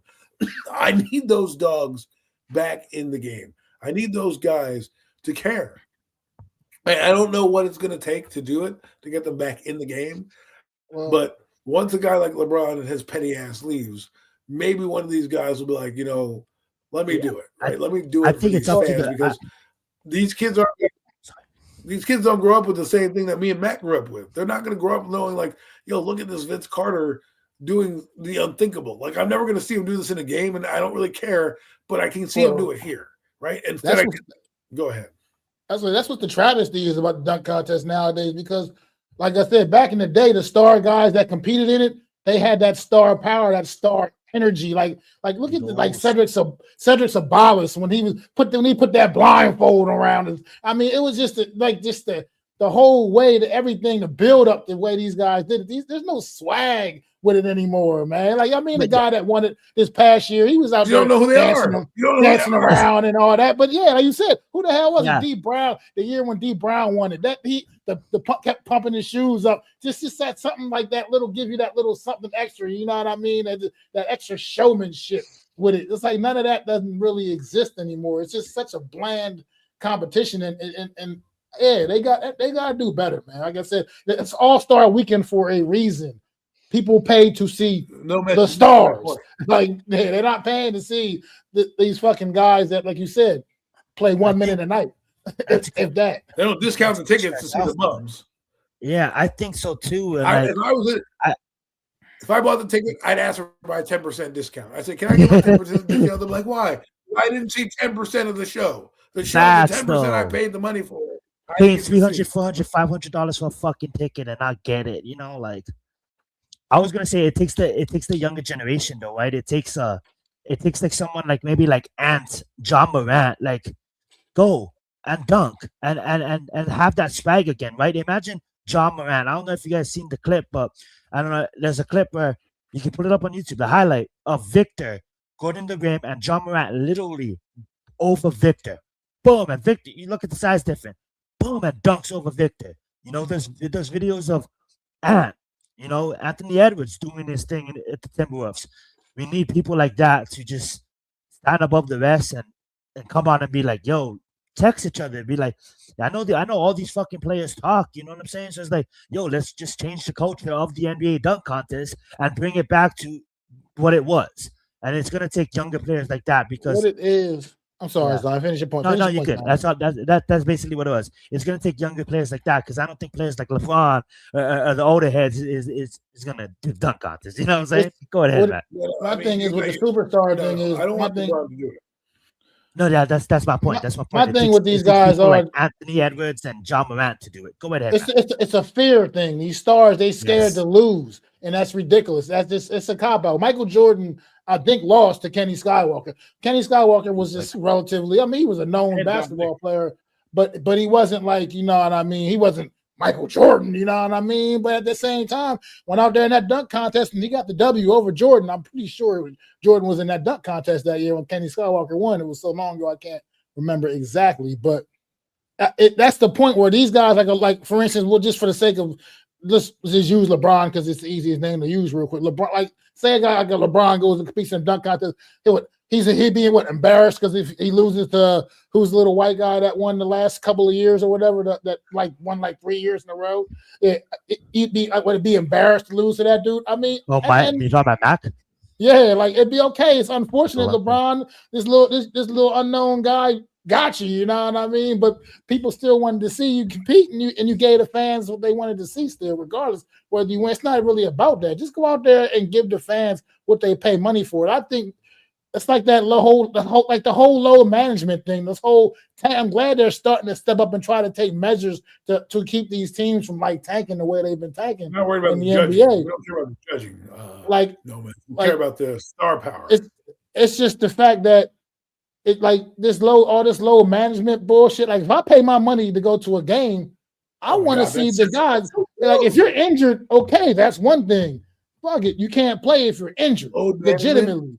But you're going to sit here and tell me I paid my good hard-earned money not only to get a ticket to come into this fucking arena, but to also to park my damn vehicle outside in the parking lot. I had to pay so much money just to even do that. And I'm coming in here and you're going to tell me that, Steph Curry, he's tired tonight, so he's not playing. So we're just going to sit Steph Curry and Klay Thompson, whatever. It's a joke. That's just a joke. That low management shit. That's what I mean about this era of the NBA, and this is why I have the issue. I take the issue with it that I do because I respect the athletes. I mean, I don't take anything away from the athletes themselves. It's because, but the point is, you can't convince me that these guys could have competed back in the day in the 80s and the 90s with those guys banging around, and there wasn't no low management. You sat if you were injured. You didn't just sit because I'm just tired and want to take a night off. No, it wasn't none of that. It wasn't that. That shit didn't go down back like that back in the day, man. It's gotten way out of hand now with the way they're doing things. Like they said, these teams are doing things, trying to position themselves to intentionally miss the playoffs so they can get into the lottery and all kinds of craziness to preserve draft picks. It's a joke, man. That's why I can't take the NBA seriously right now at all, man. It's diabolical. It's diabolical because again. What the league is based around players, right? You play based around your game around that. I'm not going to the NBA to see something that I can go see at a high school game, right? Or a minor league basketball team, right? I'm getting guys that aren't even worthy of roster spots, some of them, that you're going to see. And you're telling me to pay full price for it. And I refuse to do that. I remember going to a Laker game in the snow. And Kobe played like half the game, and not many of the stars played. And I'm like sitting here like, I'm glad I came out here. Thank God the tickets were only 25 cents. But, I came out here in the middle of a blizzard to go see these players, and they're deciding, I'm not playing this game. Like, I get it in the NFL, and even in the NFL, I get pissed. I get pissed at the NFL when they're like, oh, I'm going to rest their guys at the end of the year because, again, you're not paying any discount. I still got to pay full price for that game. Just like I got to pay full price for the preseason game. Right? Because, they don't want to lose money. And it's like, well, you're making hand over fist with advertising. You're making hand over fist with sponsorship. You're making hand over fist with the parking and other amenities. And then you have the audacity to tell me that, oh, by the way, the star player, which my kid, I just bought him a jersey, not me, but like let's just say you're a parent who bought your kid a jersey, you spent $100 or so on an authentic jersey, not one of those cheap knockoffs you get at fucking Kmart, right? You got one of the actual ones you spend hard.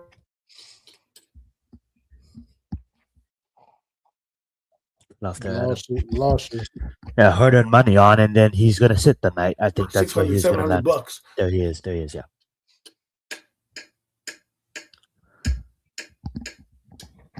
The mic is cutting out, Adam. Saying you're paying money for all this bullshit, right? Between parking, between festivities, souvenirs, food, that adds up to like let's say $500, $600, $700. to do a night out, the least you could do, NBA, is give me the players that I fucking played for, that my son or daughter is wearing on the back of your jersey, because I went to the extra store. I didn't get it at Kmart and get the knockoff version. I went there and actually got the real shit from your store, and I paid money. And now you're going to tell me, oh, by the way, sir, I just hate that. To me, yeah. And to me, I understand it, but like it'd be like you go to a hotel and the pool's closed. Like, what the fuck? I have to pay full price for the room, but the hotel, I can't use the amenities. Like, what the fuck is this? I wouldn't have booked my hotel room if I knew that, I wouldn't have booked my hotel room if I knew that the fucking pool was closed, right? That's the same thing with the NBA. I wouldn't have bought the tickets or gotten the courtside or whatever you're doing to be down there to see all this and be part of the festivities, only to be like, oh, well, by the way, the main attraction's not here.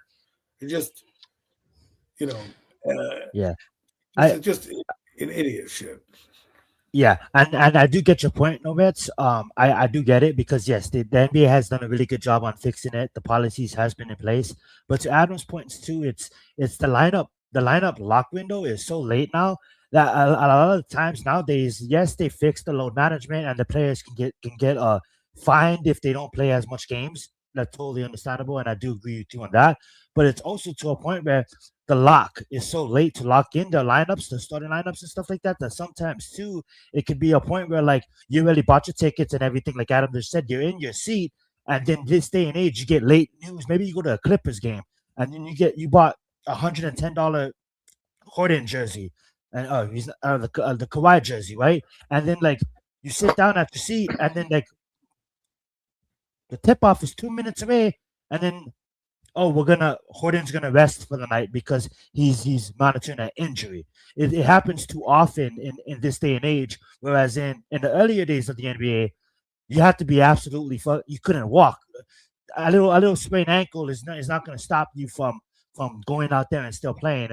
And a lot of now players now play on sprained ankles, but not to the extent that it was. Like, you really had to be fucked up to not see the court back in the day. Back in the day, no, what that the players are putting themselves back in the game, whereas in this day and age, the players are taking themselves out of the game, and that is the key difference I've seen.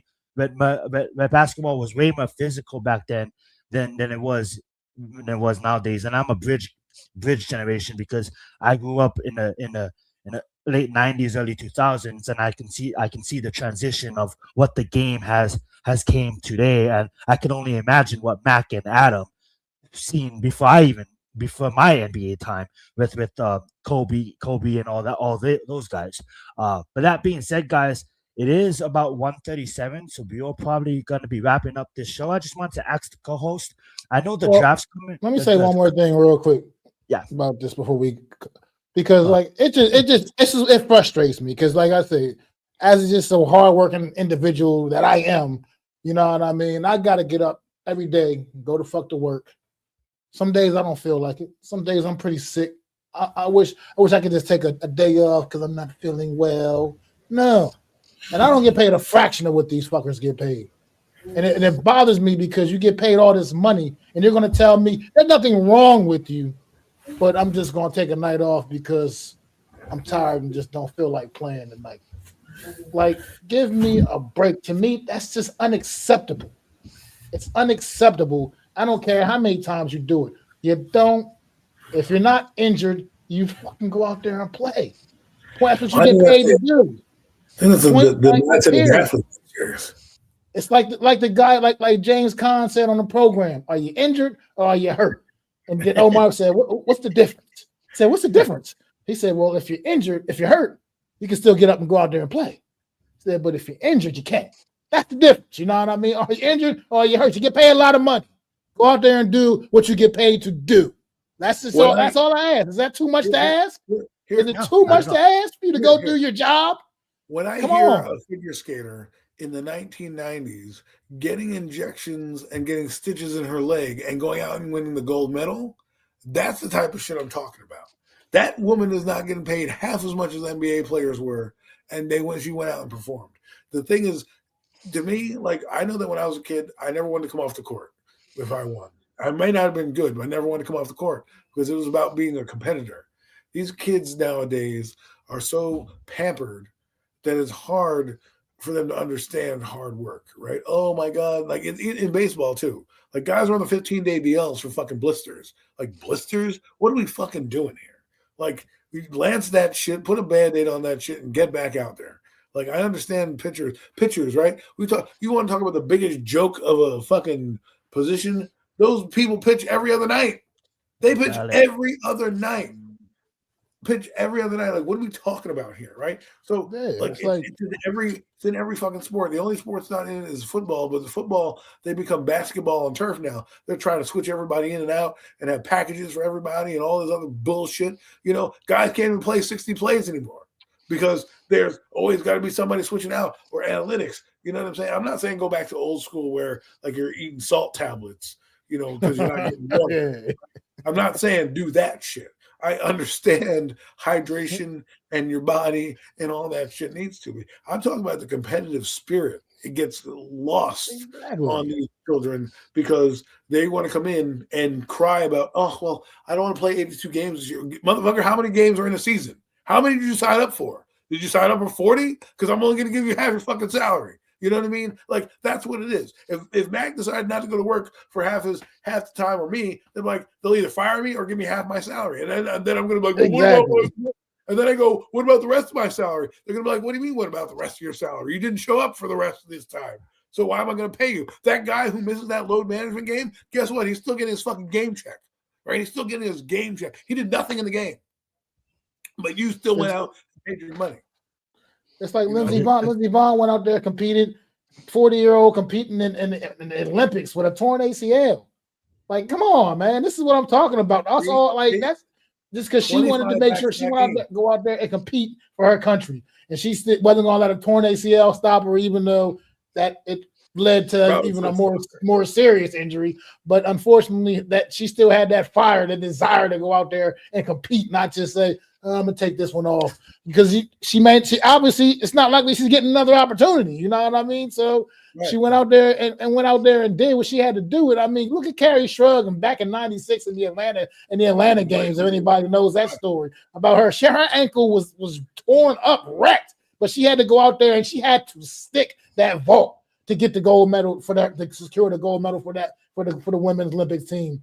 And that was and she went out there and did what she had to do, all guts, man. And she stuck that landing. Believe me, I remember watching it live. She stuck that landing on a bad ankle. You know what I mean? With because one leg. She literally landed on 1 foot. You know how hard that is? That's the heart I'm talking about. And I need these NBA guys to get that heart. That same kind of heart that these kind of athletes have, man. Tom Coughlin showed a video in, I don't know, 2011 or 2007 of a girl who collapsed at the end of her race. And instead of lying there, that girl crawled to the fucking finish line because she wanted to finish the fucking race. And that's what NBA players need to do. Finish the fucking race. Athletes in general, finish the fucking race. Because at the end of the day, you're competing for more than just yourself. You're competing for the name on the back of your jersey, and you're competing for the integrity of the sport, right? When you step out on there, I'm looking at my little son play basketball right now, and I'm trying to get that dog out of him. See ball, get ball. See ball, get ball. He's still learning the fundamentals of the game, right? He's still just out there bobbing around and having a good time, and it's hard to not get the juices flowing in the gym and saying, what made Adam stand out? Was I a great athlete? No, but when I went up there, I was not scared of anybody that I played. Did I understand I wasn't better than most guys? Yes. You understand your competition. You understand your limitations. You give it your all. But I wasn't going to back down from a competition because, on the court, because guys were bigger than me. Heck, I used to be sometimes I was the biggest guy on my team at sometimes when we were playing on 5-on-5. So you had to do what you had to do, right? You didn't just take things off. Going to work every day, right? Some people go to work through sickness because they don't have sick days because they have to feed their families. They don't get the opportunity to do it. So I see these athletes who do it, like football players. They don't even practice anymore. They used to have 2-a-days. You know why the product sucked for 4 weeks? Can't even hit in practice anymore. It's a joke. They got 12. You know how many practices they get to hit? They got 17 practices to hit. You know how many practices I had? I had 3-a-days. That's right. Yeah. 3 days. I used to wake up at 5 in the morning, do a 5 in the morning camp, run, practice, right? Then I go back for breakfast. Then I have a walkthrough for lunch. Then I have an afternoon practice, okay, in the middle of the friggin' heat. And then I have another practice. You might as well call it 4 days because we had the fourth practice where we still went out in the field and did some type of jog or some shit, right? These kids don't get that shit anymore, right? Because, oh my God, a couple of this, that. It's on your coaches to hydrate you. It's on your coaches to put the program and say, take a break. If somebody's going to be a tyrant and not give you water, then maybe we should look at the coach itself. But these kids don't practice the same way. It shows up in the product in the NFL the first 4 weeks of the season because nobody's hitting, and it's different. Why do you think the hitting in the NFL is so bad? Because they don't practice form tackling in the NFL. When you tackle, and Mac knows this, it's different when you tackle with your shoulder pads and when you don't tackle with your shoulder pads. When you don't tackle with your shoulder pads throughout the week, that's not what's happening in the game. Because in a game, the practice is controlled environment. Everything is scripted. Everything is in emotion, right? You're not really doing a lot of football stuff in a practice. Go watch an NFL practice. They're not doing Oklahoma drills. We used to do Oklahoma drills. If you don't know what that is, it's like bull in the ring. Basically, they put you in a circle, and they have 2 people in there, and you got to get the fuck out of that fucking circle, okay? By any means necessary. There's also where they used to do they do it in college more so than they do in the NBA and the NFL, where you had the 2 linemen, 2 D linemen, and it was basically 3-on-3, right? And you played 3-on-3, and it would be you got to go hit somebody. They don't do that anymore because of the CBA. And then you wonder why there's all these soft tissue. What's the one where they run at full speed to each other? Yeah. Yes. Yeah. Right. Yeah. Like concussions, people built calluses, right? LT played with a fucking torn shoulder. Put a fucking strap on that thing and got him back in the goddamn game. Why? Because that's what you did. Now you'd be out 3 weeks on the injured list, on the PUP list. You won't be seen anywhere in the facility. Guess what? LT played the rest of the year. He didn't miss a damn game after that. They just put a harness on him and they said, go out there and do it. That's the mindset that we don't have anymore. And that's why we get these load management games. That's why we get these people that, oh, well, I need to take a day off here. Like, I get it. I understand the training regimens for these players are now 24/7. They're training wherever they go now. If they're going to Italy, they're going to France, they're bringing their trainers and nutritionists. I get that grind. But the Mamba mentality, the Jordan mentality. Jordan wasn't going there to grind. Jordan was going there to be the best of the fucking best. Kobe was going out to be the best of the fuck. You think Kobe Bryant and Michael Jordan want to take a day off? You think they want to take a day off? They didn't want to take a day off because that's a sign of weakness. That's a sign of fucking weakness. They want to beat you and they want to beat the best of you and they're going to show you up. I just told you a story about the All-Star game where Mutombo said, you never dunked on me. You never dunked on me. You know what that did? That ate Michael Jordan up. That in a game against the Atlanta Hawks, what did he do? He dunked on Mutombo and then gave him the signature handshake because that's what he did. Another story I heard about Michael Jordan is somebody was pissing him off in the game and they were like talking shit to Michael and saying, oh, looks like you're not having a good game, Mike. Guess what Mike did? He said, oh, yeah, watch this, Rook. 42 points later, he's looking at the bench like, I thought you were talking. I thought this guy was going to shut me down. Like, we don't got that anymore because we take it away from the game. We get everybody a fucking participation award. We allow them to miss this. There's no commitment to teams anymore. You can just quit with no fucking recourse. And I just think that's where you're seeing it. And it comes out in the field. Like we talk about dogs on the field. And all that bullshit. Cut a piece of his finger off just so he didn't have to miss a game. Literally, cut a piece of his finger off so he didn't have to miss it, so he wouldn't have to miss the game. Yeah, Bavaro is drinking milkshakes out of because his jaw is fucking sewn shut for weeks. But nowadays they don't have that. And I'm not saying to go out there and maim yourself, but there's a difference if you can play a game, the separated shoulder or whatever. It was not going to get worse, right? And I understand liabilities, and it's a different time now. I understand that.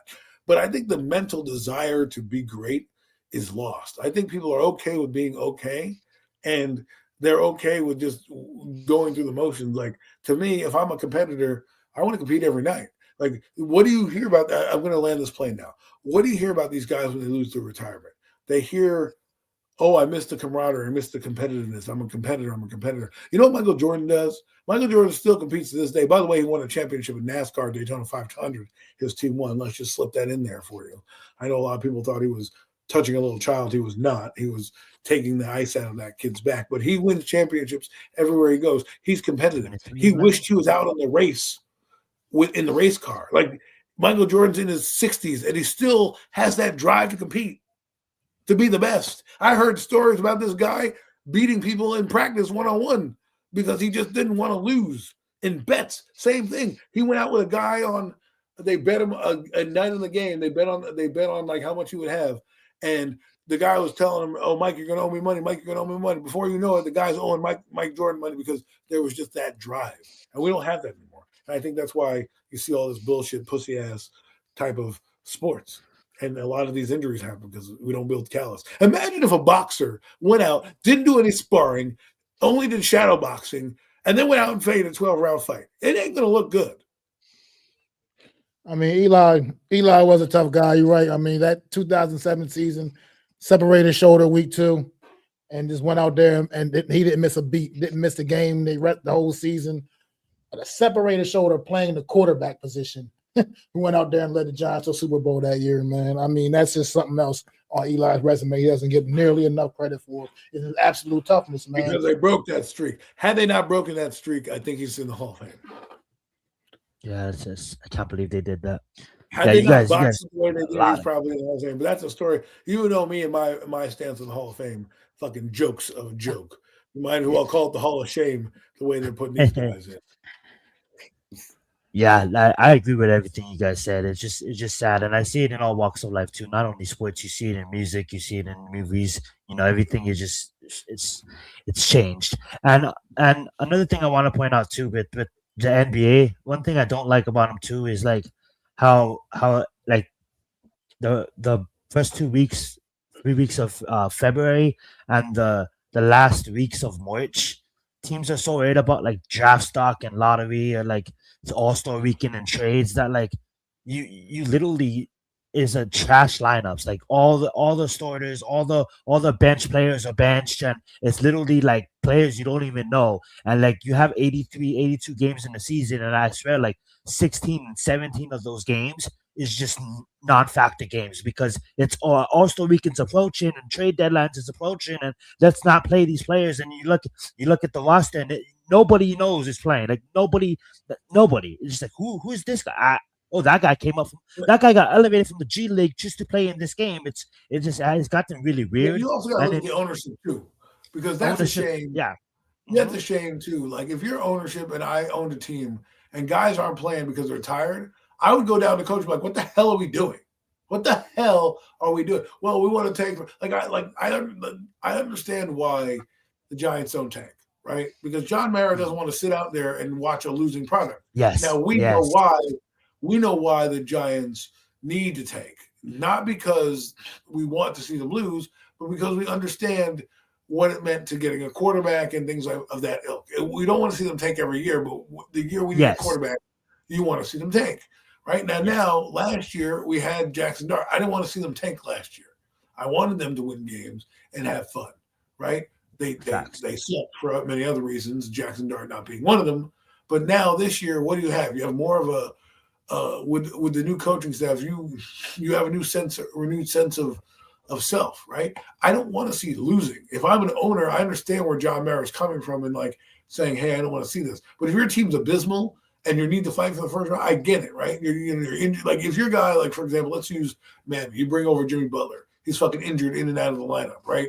I understand you playing young guys in rotation and pulling guys back because we don't got a shot this year. I need to see some young guys play. And usually in the NFL and the NBA, you can see that and you can evaluate guys. Nowadays, you can't even evaluate guys because some teams want to win and some teams want to tank. And they're not tanking like bringing in players that can help them. They're bringing in players that are practice squad players that haven't played a single down in the league or in the thing. And what's happening is the quality of play goes down, the competitiveness goes down, and now, you get like the NBA has a draft lottery, so I understand why they tank. The NBA and the NFL doesn't matter about tanking. You shouldn't matter about tanking because exactly, but because they don't have a lottery, right? So if if you do that, I have to question ownership if you're tanking on purpose. Besides, like competitive nature. Like if you're the Raiders and you need Friday Mendoza, okay, I get it. You want to pull some guys here. Your fucking team stinks anyways. If you know your teams, there are teams that don't know they stink and are pulling guys halfway through the year because they start to see the writing on the wall, right? I remember when the Giants were bad, I got to see players that were young, even though they were bad, because the guy was injured. And we're like, we want to see this guy for next year. They don't even do that now. They don't want to do it. And I hate when people sign off for 16 games and only give me 15. Like, what the fuck are we doing here? Like, what are we doing? It costs the fucking – what's that team that sat this year? Was it Tampa Bay? Somebody sat this year, and it cost them the next week, right? And that's what I'm saying. Players are creatures of habit. You don't get enough playing time and practice I'm talking time. about the Eagles. The Eagles did that shit. Right. Eagles, and yeah. they lost. Right. Yeah. And they lost. And they didn't even win. It looked like they looked the part too. It looked like they weren't in sync. And I'm saying, like, when you have lack of practice time because of CBAs with all these new fucking rules where everyone's a softie, where you can't do shit these days, then you want these players to put in the extra work, but they're putting in the extra work to get better at their skill, not get better as a team, because you don't have team facilities anymore. I remember teams used to report in March, right? You used to talk to your players in March. Now you have late April when you meet your fucking team, and you have phases of going on the field, and you have certain time constraints that you didn't have. Right? Why were players good back in the day? Because they can go into the field. They can be monitored in March and say, hey, coach, how do I get better? And get better at their craft. What they're doing right now is they're getting better at the fundamentals, but they're not getting better at their game plan. They're not getting better at what the coaches are teaching them. They're getting better to survive whatever it is they're surviving, right? Because they can't go to the facility and and talk to coaches the same way. They don't have the same autonomy.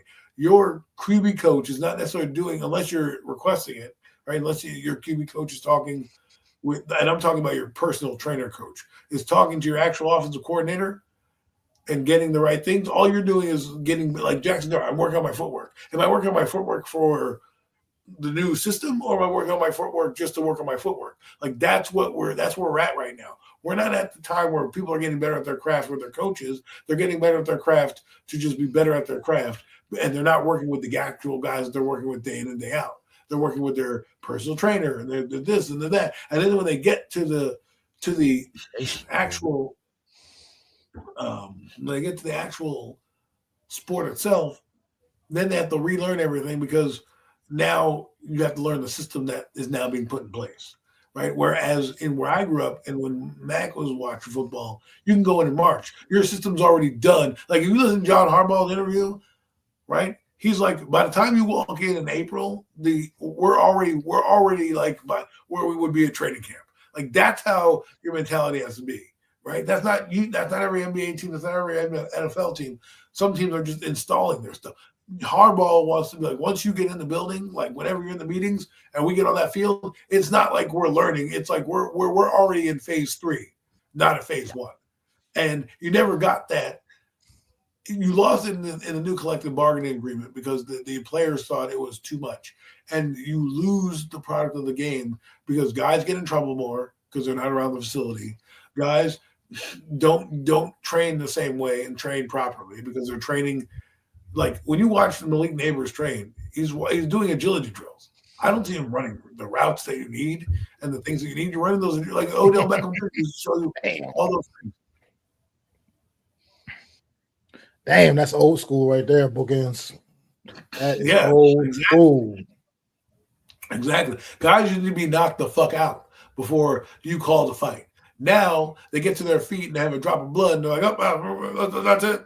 That's it. Like, so I'm just saying the era has changed because legislation has changed in the game and the game is impacted by the product on the field.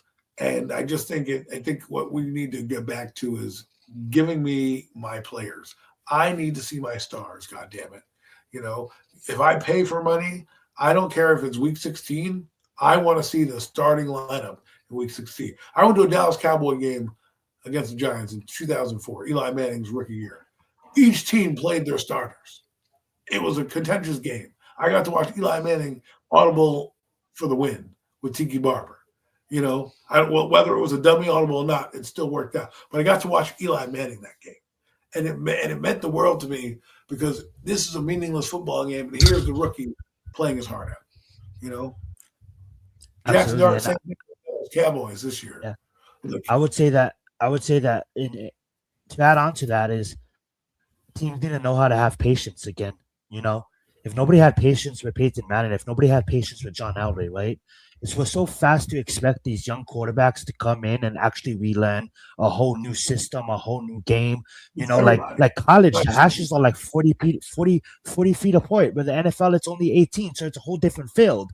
And we expect these quarterbacks to come in and just pick it up like that. By Sam Darnold winning the Super Bowl, even though it was mainly because of the defense, Sam Darnold had an awesome season. And when you look at that, the Jets will be regretting that, right? So it's almost as if we got to have my patience with these quarterbacks because you got to expect the most hardest position on the field to be mastered in under 2 years. I get it. We're going to have bad quarterbacks like Josh Rosen and stuff like that. That you kind of can see. But when we have these quarterbacks that didn't really get a chance to develop because the teams are so fast to draft the next one and push them out the building, we need to have my patience with these younger players as well as everything you just said. Yeah. That being said, guys, anything else before we wrap up the show? We didn't really talk Giants today because we got the combine next week. We'll probably cover that in last week's episode, and then we got free agency after that. So trust me when I say that there's going to be a lot of football talk on this channel. There's going to be a lot of Giants talks on this channel. But right now, we just want to focus on the Super Bowl, the Olympics, the NBA, and dabs like that. Anything else you guys want to say before we wrap up the show? I ain't got shit, man. I ain't got nothing. I be talking about the NBA. Y'all know I don't do that normally.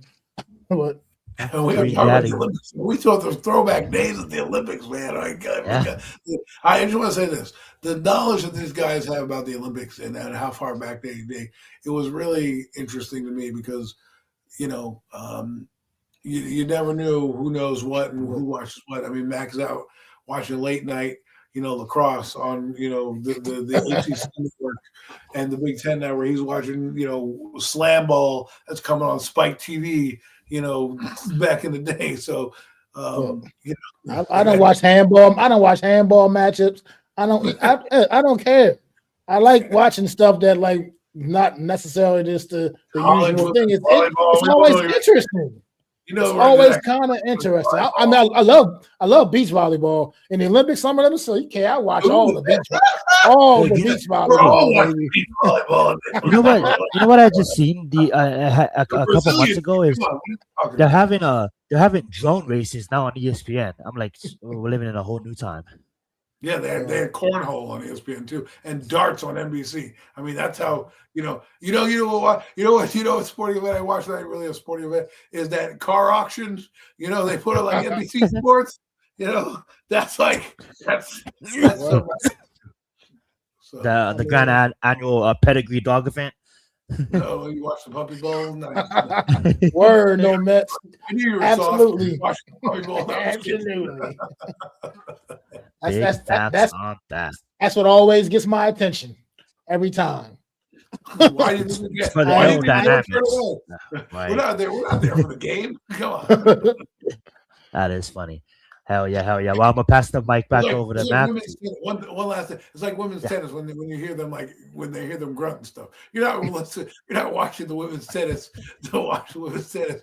You're watching the volley. Absolutely. I agree.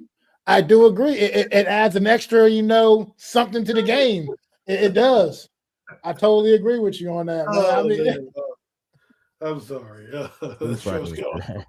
Let's get it. Back over to you, Mac. You can close us out. Let's get it. Appreciate everybody tuning in once again tonight for another edition of the Premium Takes Podcast. We will be back next week talking a little bit more, whatever's out there to talk about, man. More female tennis.